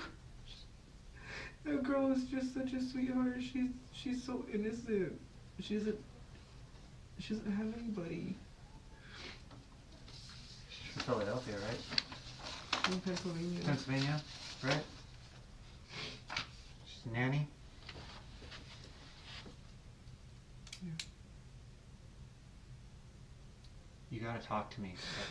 If you want me to help her out, then I need to know what her exposure is.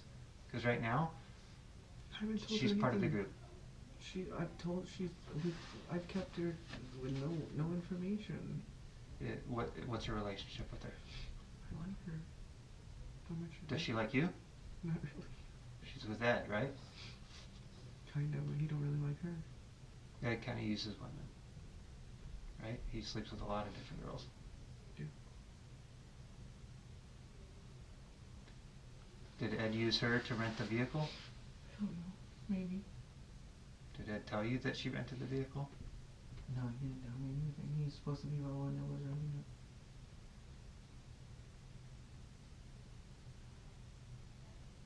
She goes to the rallies with you guys? No.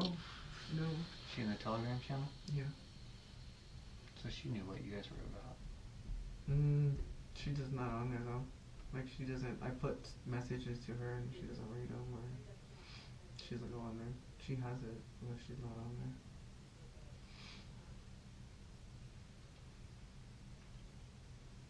So if you're not in a relationship with her, why are you loyal to her and protecting her? And if she doesn't truly know anything, why do you get so emotional about her?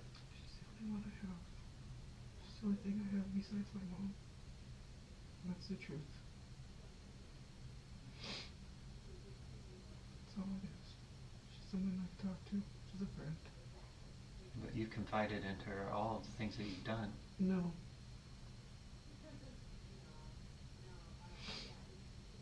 No, I don't want to scare her. I don't want her to worry and stuff. She probably won't me around.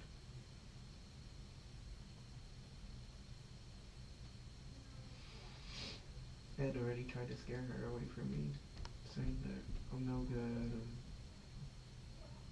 I don't know, maybe he told her stuff about DC. You might know more.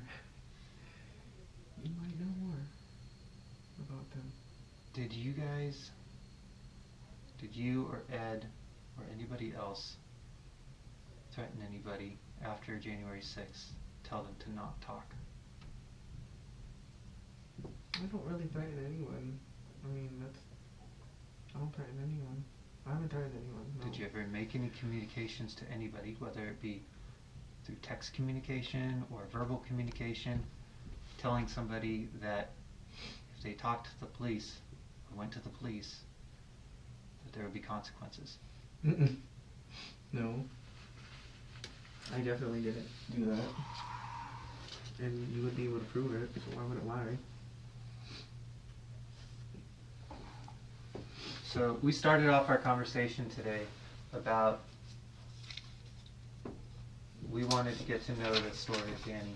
Mm-hmm. And basically, I'm going to try to summarize the story that you've told us so far.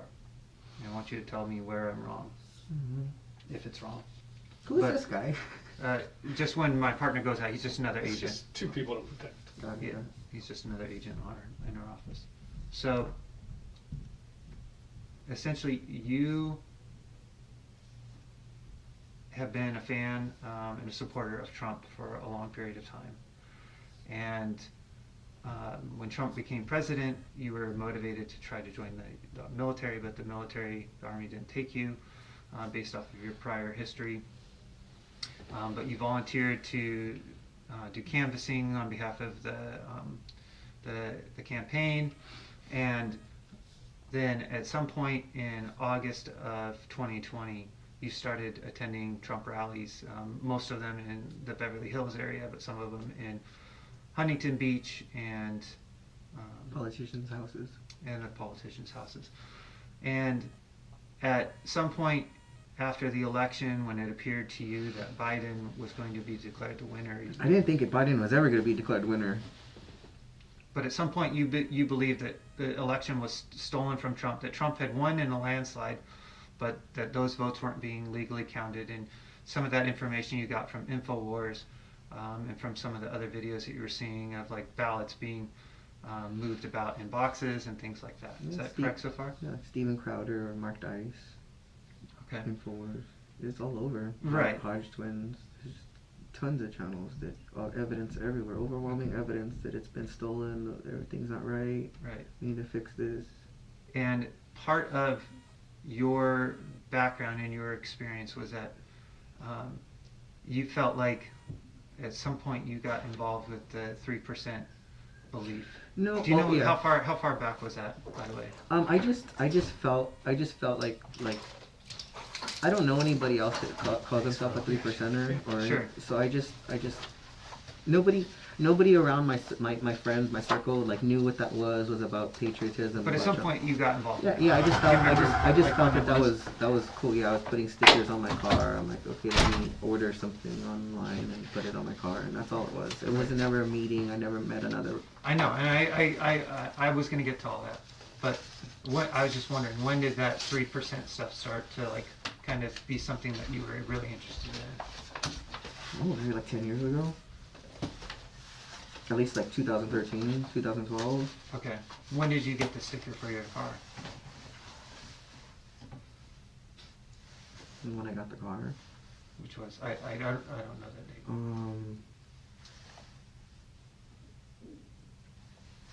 I got that car in 2017, probably, the black one.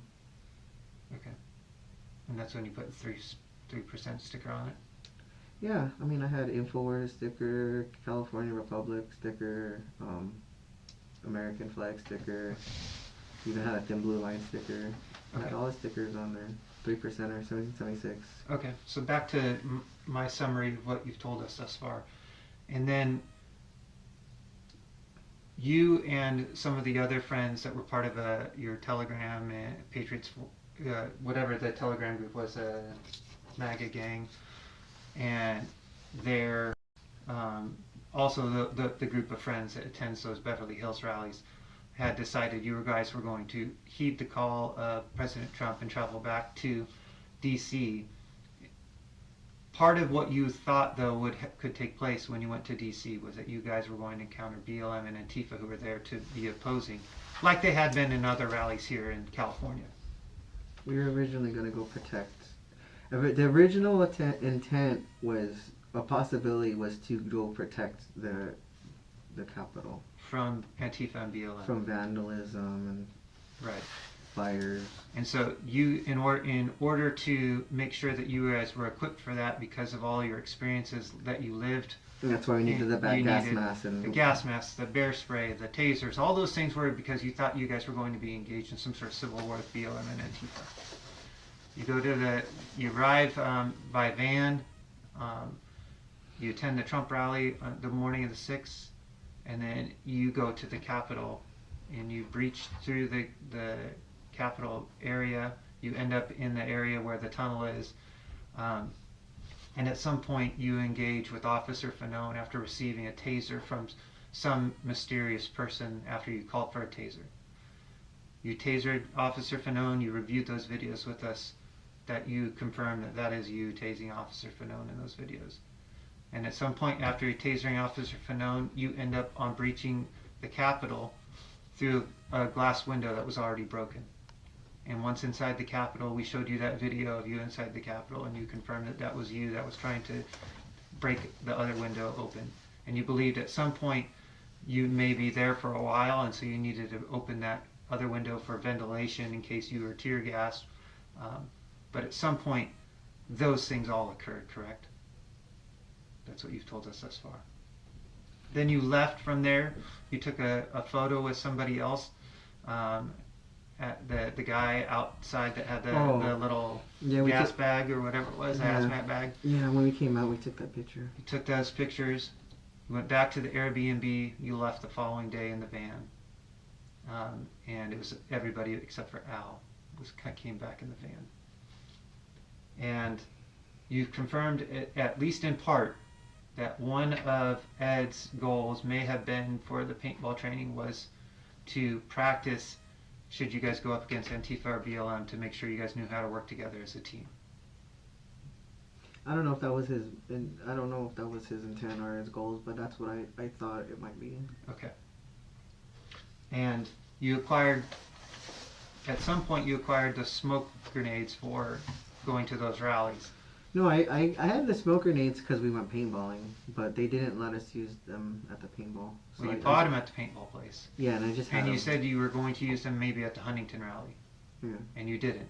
Yeah. But then you ended up on taking those along with your knife, your pepper spray, and the gas mask that Ed gave you. Those all ended I up take a knife everywhere. I didn't think. I understand. I'm just saying the items you told us you took.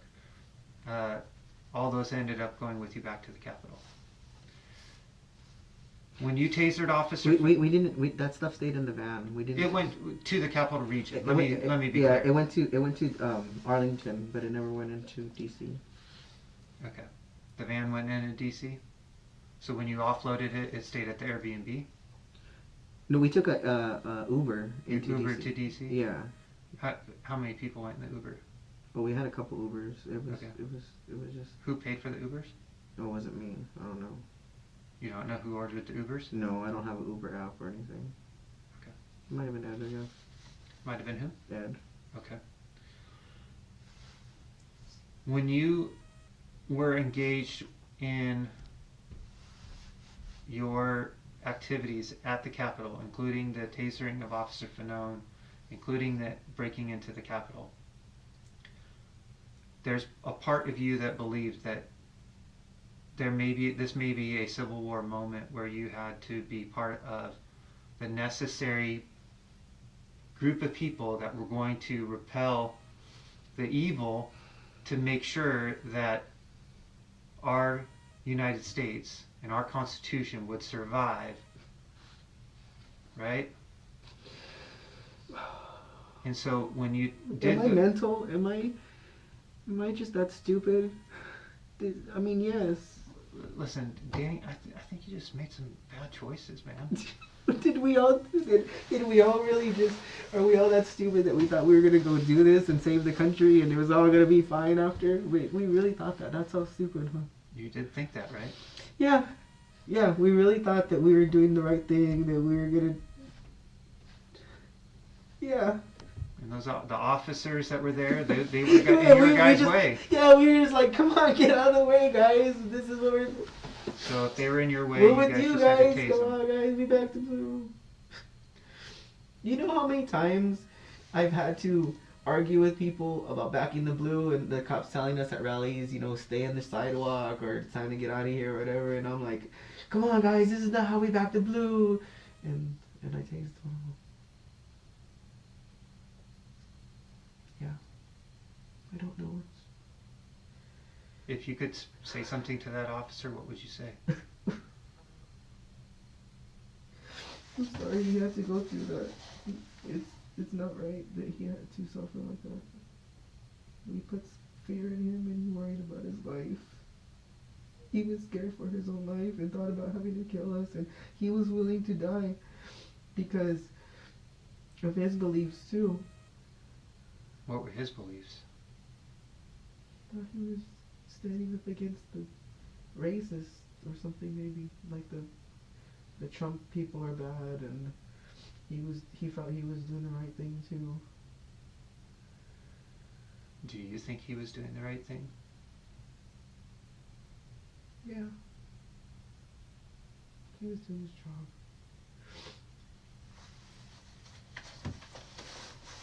Do you think you were doing the right thing in the moment?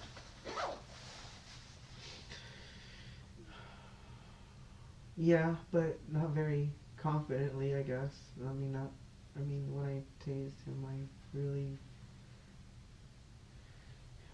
like when you do something, you're like, God damn it, why did I do that? I got caught up in the moment, and I didn't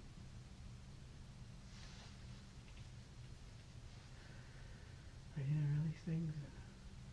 I didn't think about him and his family and was gonna happen to him. I should have protected him and stopped what was going on. Danny, what should happen is somebody who You guys, assaults an officer and breaks into the Capitol. And by break, I mean illegally enters the Capitol. Causes well, property damage in the Capitol. What should happen to well, somebody this, who does well, this? this kind of situation's never happened before. I don't know what should happen because there is a lot of brainwashing and manipulation and politics and a lot at stake, a lot of people's lives on the line, livelihoods, and the future is on the line, and you know, there's a lot of emotions when you get involved, when you feel like you're fighting evil, you're fighting pedophiles, and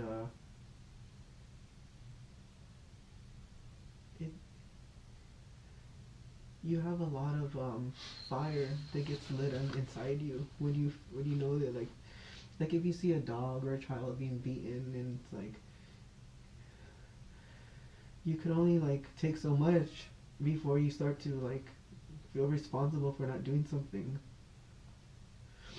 On January 6th, did you feel it was your responsibility I did. to go there? I did. I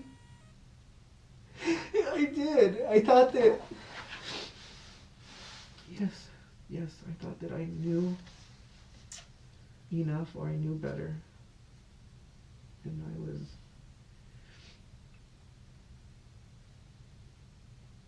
I thought that I was doing the right thing. I thought it was all going to be different. I thought Trump was going to stay president. I don't know. I just can't believe my life. What I did to it. So what should happen to you?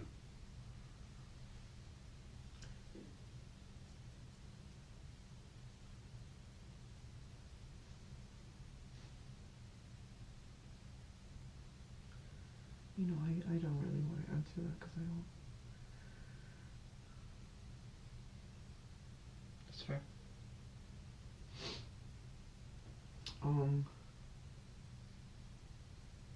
know if I can help what's gonna happen to me. Okay. Probably done too much talking today. Is there anything that you want to change from any of your previous statements that you made to us?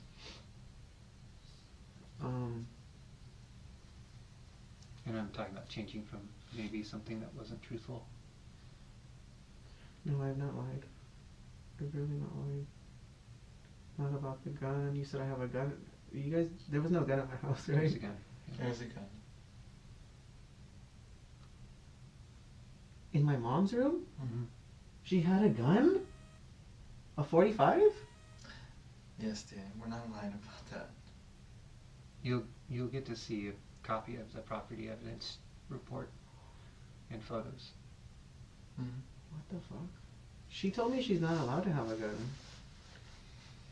She did. See, when I went first to buy that Walther and I didn't get approved for the DOJ, originally I was buying the gun for my mom. It was a 22 for the house.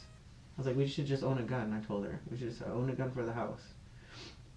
And it was a 22. I was like, she shouldn't be scared of that. She should be comfortable with that. And I asked her, and I told her, I go, well, I got this gun. I paid for it, but I couldn't get my name. They wouldn't approve me or whatever. And I told her, well, let's put it in your name. And then that's when she told me she can't have a gun. Okay. So that's why when you said there's a gun, I didn't believe you. So anything that you want to change, statement-wise? I mean, nothing wise. Anything you're not telling us that you know we would be interested in, as far as the involvement of your friends in this? I mean, Edward and I were close at one point, but we don't even talk anymore. Like I said, I'm not into I don't follow the politics. If you even, I don't know, you guys look at my YouTube. I don't even watch a video. Danny, that's not what I Not asked. commenting. That's not what I asked. Is there No. anything that you didn't tell us? Like, remember I talked about lies of omission? Is there anything that you want to let us know so we can tell the prosecutors, hey, actually, Danny came forward and he told us this, and he was being really helpful. I would like to be more helpful, but I don't have any. What do you? I mean, if you ask me, Did you other plant the stuff- pipe bombs?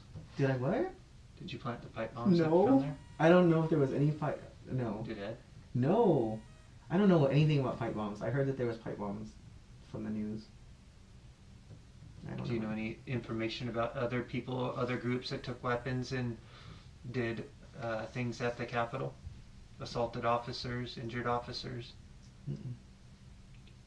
Because that would be information that could help you out. I don't. I don't know anything like that. And just so you know, like I said, Danny, like, you know, complete honesty, we talked to a lot of people today, not just you. Mm-hmm. We executed a lot of search warrants. They're lying about me saying that I'm threatening the president and stuff like that, though. We executed a lot of search warrants, Mm-hmm. just like we did at your mom's house. Mm-hmm. We searched vehicles, houses, persons, and phones. Mm-hmm. And we're gonna find those information, those communications, even if it's deleted. The FBI is really good at finding information that's deleted. Because as you might know, if you delete a text or an app on a cell phone, it's not really deleted. You guys found all those Clinton emails? Mm-hmm.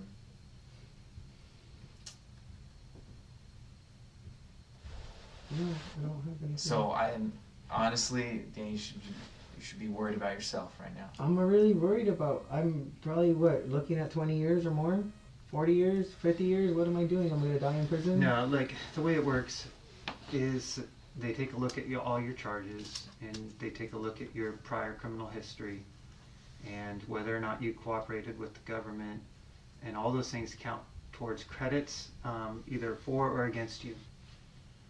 And if you go to a trial at the end, then the judge issues a sentence, or if you plead out beforehand, then you negotiate a plea deal with the U.S. Attorney's Office. So it can go a lot of different ways. I can tell you right now, I think on the assault on a federal officer, I think your exposure, the sentence max is 20 years. But that's the statutory maximum that you would get if you had busted through the charts on all the offender scores and everything like that and had no cooperation credits. So that doesn't mean you're going to get 20 years.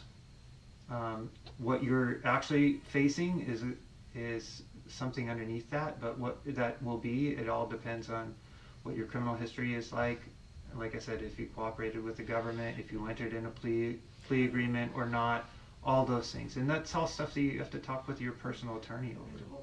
I have a good previous history. That's why I was telling you I was trying to help you out, and that everything you need to tell us has to be the absolute truth and all the information. It is. Okay? It's I'm just been- giving you the free pass now. It's- Let you know. It's been. All right. I have not. If there's something that we look at that isn't mixing with your statements, or cell phone texts from Ed's phone, or Frischkorn's phone, or Reifschneider's phone, or do you want me to go on? What's Kayla's last name? Yeah. You see what I'm saying though? I'm trying to be all cards on the table right now, okay? And it's gonna hurt you, man, and you're already looking at a serious charge. So please let me help you. I don't want you to leave this room and say, shit, I should have told him this. Will this hurt me? Because what you're looking at, you don't want even the slightest chance of that happening. And those other guys over there, they're not looking at nearly what you're looking at. So if you're trying to help them out, they don't need it. Mm-hmm. You're the one that needs it. Right. I don't. They might be wheeling and dealing already. I don't have any more information that I haven't told you. I've been truthful. I didn't know about the gun, and I've not done any threats. I've never threatened Gina. I never, or anybody. about talking. I've never the worst thing I said about killing somebody was me dying. I said over my dead body. I remember writing that or saying that to somebody. And I never I understand. It was very weird because here I am supporting the president of the United States, Trump, and that's to me, I've been following Trump for a long time. It's like I know the guy. I watched him in The Apprentice, and I recognize this guy. I know him, like almost like an old friend, like someone I'm familiar with. And I don't really see him as the president. I don't really recognize that this is the highest. I mean, I do, but it's like this is an important person in the world, and I'm backing him up. But what about when he's replaced or gone? Now I'm the enemy of the most important person in the world, or whatever, with all this power, and it didn't register. I'm now the enemy, like as if I'm supporting Trump, but it didn't register in my mind. Like, what if I was against Trump? Like what are the consequences of like trying to overthrow a president or something, you know? And then I find myself in that position like that. Like first I'm trying to be the good guy. I think I'm the good guy. I want to be the good guy. And now I'm like the bad guy. And now it's like I just went after the president of the United States.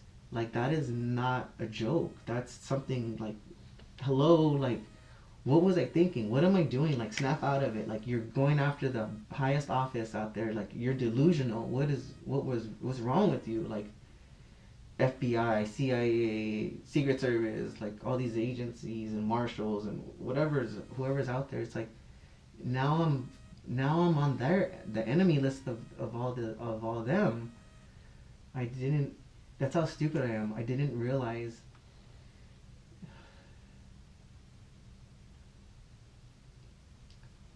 I don't know. I just didn't think. I didn't think it was gonna turn out like this. I felt who I thought the good guys were the good guys were gonna win. And I thought I was a good guy. Wanted to be a good guy.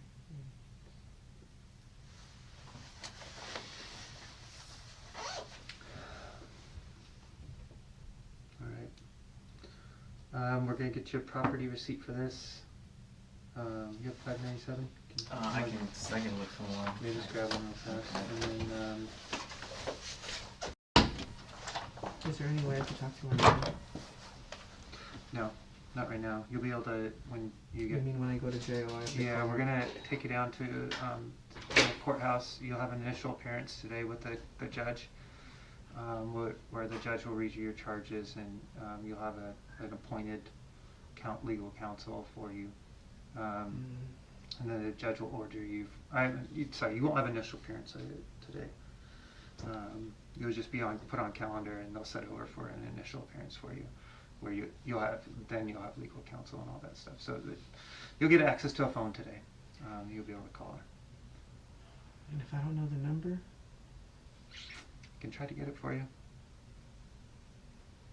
I'm sure one of the agents who was interviewing her got her phone number, so I can write it down on a piece of paper for you. I think it's 786-4860. I'm not gonna see freedom for at least 20 years from this moment forward. Huh? That's not true. Some people get put out they get let out on pretrial release. You assaulted a federal officer, so it's going to be you have a tough battle there. But you got to talk with your attorney about those things. My car, everything is gone.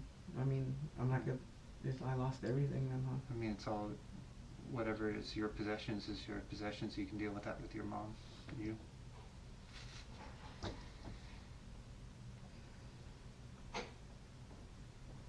It's time for a new life for me to do. At any point, did you delete any evidence, any text messages, any communications after January 6th, thinking that we would be coming to seek that information? Maybe. I don't remember any specifics, but I mean, you're gonna find it.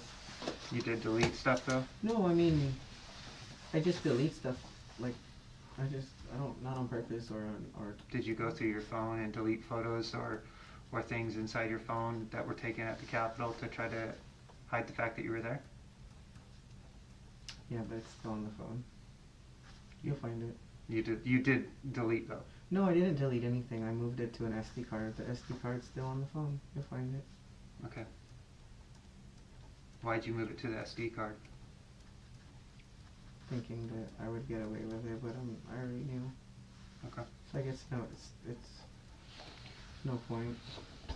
You guys are gonna get in the phone or find a picture, and you guys found all those other pictures, and Yeah. It's like one $10 bill, right? Yeah. Yeah. And there's a money form, but he doesn't need that. He just needs to sign for the property on this. You and I will sign the money form when we book it in. So this will be held in our office as part of your property under your case investigation. cool. I'll buy some soups. No, it won't be in the Bureau of Prisons or in the Department of Corrections property. It'll be in government property here. You'll get a check back at the end of the conclusion of your case. And then received by is us, right? Yep. I'm 20 years old. And then just Use it for the bus. line through all this, just draw a diagonal line through all the spaces. Is there really gonna be all these prison cells open for all of us, or what? What are you talking about? Is there enough room for all those 10,000 patriots? Do you follow QAnon very much? I don't. No, because it's Just not anymore. and then just right here, one $10 bill, two $1 bill. You were in the queue at some point? Not really. It was too confusing and cloudy and disinformation from the beginning. There was multiple cues, so it couldn't be trusted. Right. But I am familiar with some of the topics of Q, and like the child, the pedophile stuff. Yeah, because you had mentioned something about pedophiles earlier, and so I was wondering if you were into the Q stuff with that. Well, that stuff's been out there for a while. And Pizzagate, all that? Are you into that stuff? yeah, the pedogate thing. I was following that stuff. I was following that stuff before. Do I need to make a copy of this, Nate? The receipt? Yeah. Yeah, we'll book it with this property. Okay. Let me make a copy real quick. So is it the last time I'll see you guys? No. I'll be around. See you in court or what? Yeah, there's good potential for that, at least later on. I'm gonna take it to trial. Well, you certainly have your rights to do that. You can have a seat here. We'll be ready to go in a minute. Just don't sit on your hands. Just try to sit on the edge of the seat. There you go. I guess I'll take my chances with the jury. Let's see how they feel. Well, like I said, that you are certainly entitled to a jury trial, and that you are more than welcome to talk with your legal counsel about that. Is my arrest record gonna affect me if I've had Oh wow. Yeah, I don't have that anymore. I don't have that orange bag. That's the bag we were talking about, though, right? Yeah, I didn't take that, but it's this guy, this hemp. No, that's Mellow. The guy in the middle is the one who gave it to me. And what was his name? I don't know his name. He's from LA, though? Mm-hmm. Okay. Those are the same pants you got on right now, huh?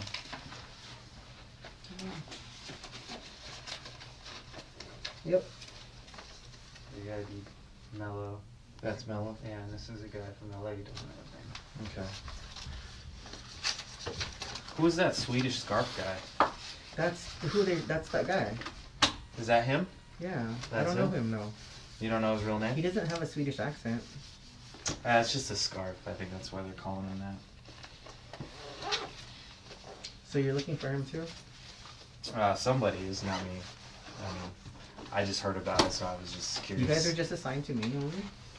Yeah, they give us cases, and we just, do our jobs. Can I take my water? No, because you'll be able to get stuff over at the marshals. Hold on, stay here for a second.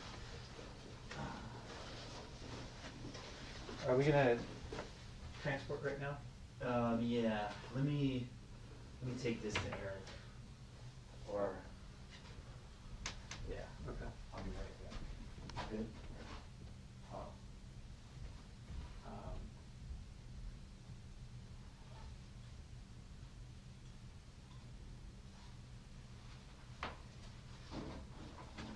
You can go ahead and have a seat. He's gotta run.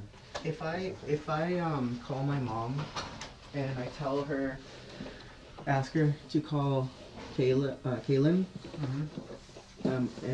I tell Kaylin, and I tell my mom to tell Kaylin that they're watching her, is that illegal, or am I getting in trouble? Yeah. So at this point, if you say anything to anybody who you think is a witness for the government that the government may want to talk to, so any of your associates, anybody who's in the Telegram channels, anybody who could have a piece of information, and you tell them the FBI's onto you, don't talk to them, you do anything that could impede my investigation, that would be obstruction of justice. So that's another federal felony. So you don't want to probably engage in that kind of behavior. Are you guys gonna go after Kaylin? Well, we're going to follow the evidence. And so if the evidence shows that she committed a crime, then yeah, she's going to be... She didn't commit a crime by Okay, running well around. then you don't have anything to worry about, right? We don't make things up. We don't make up cases on people. We just follow the evidence and let the evidence speak for itself. That's how we do our cases.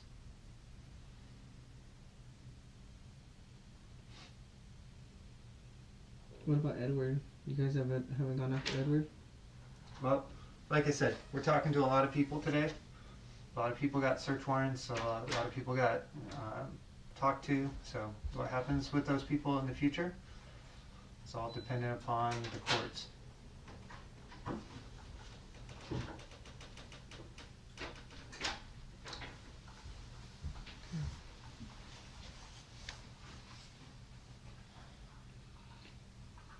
So all you guys are FBI? Did I see up here? That's cool. I didn't know you. You guys were like normal plainclothes looking guys. You guys could have been following me the whole time. Could have been. Could have been.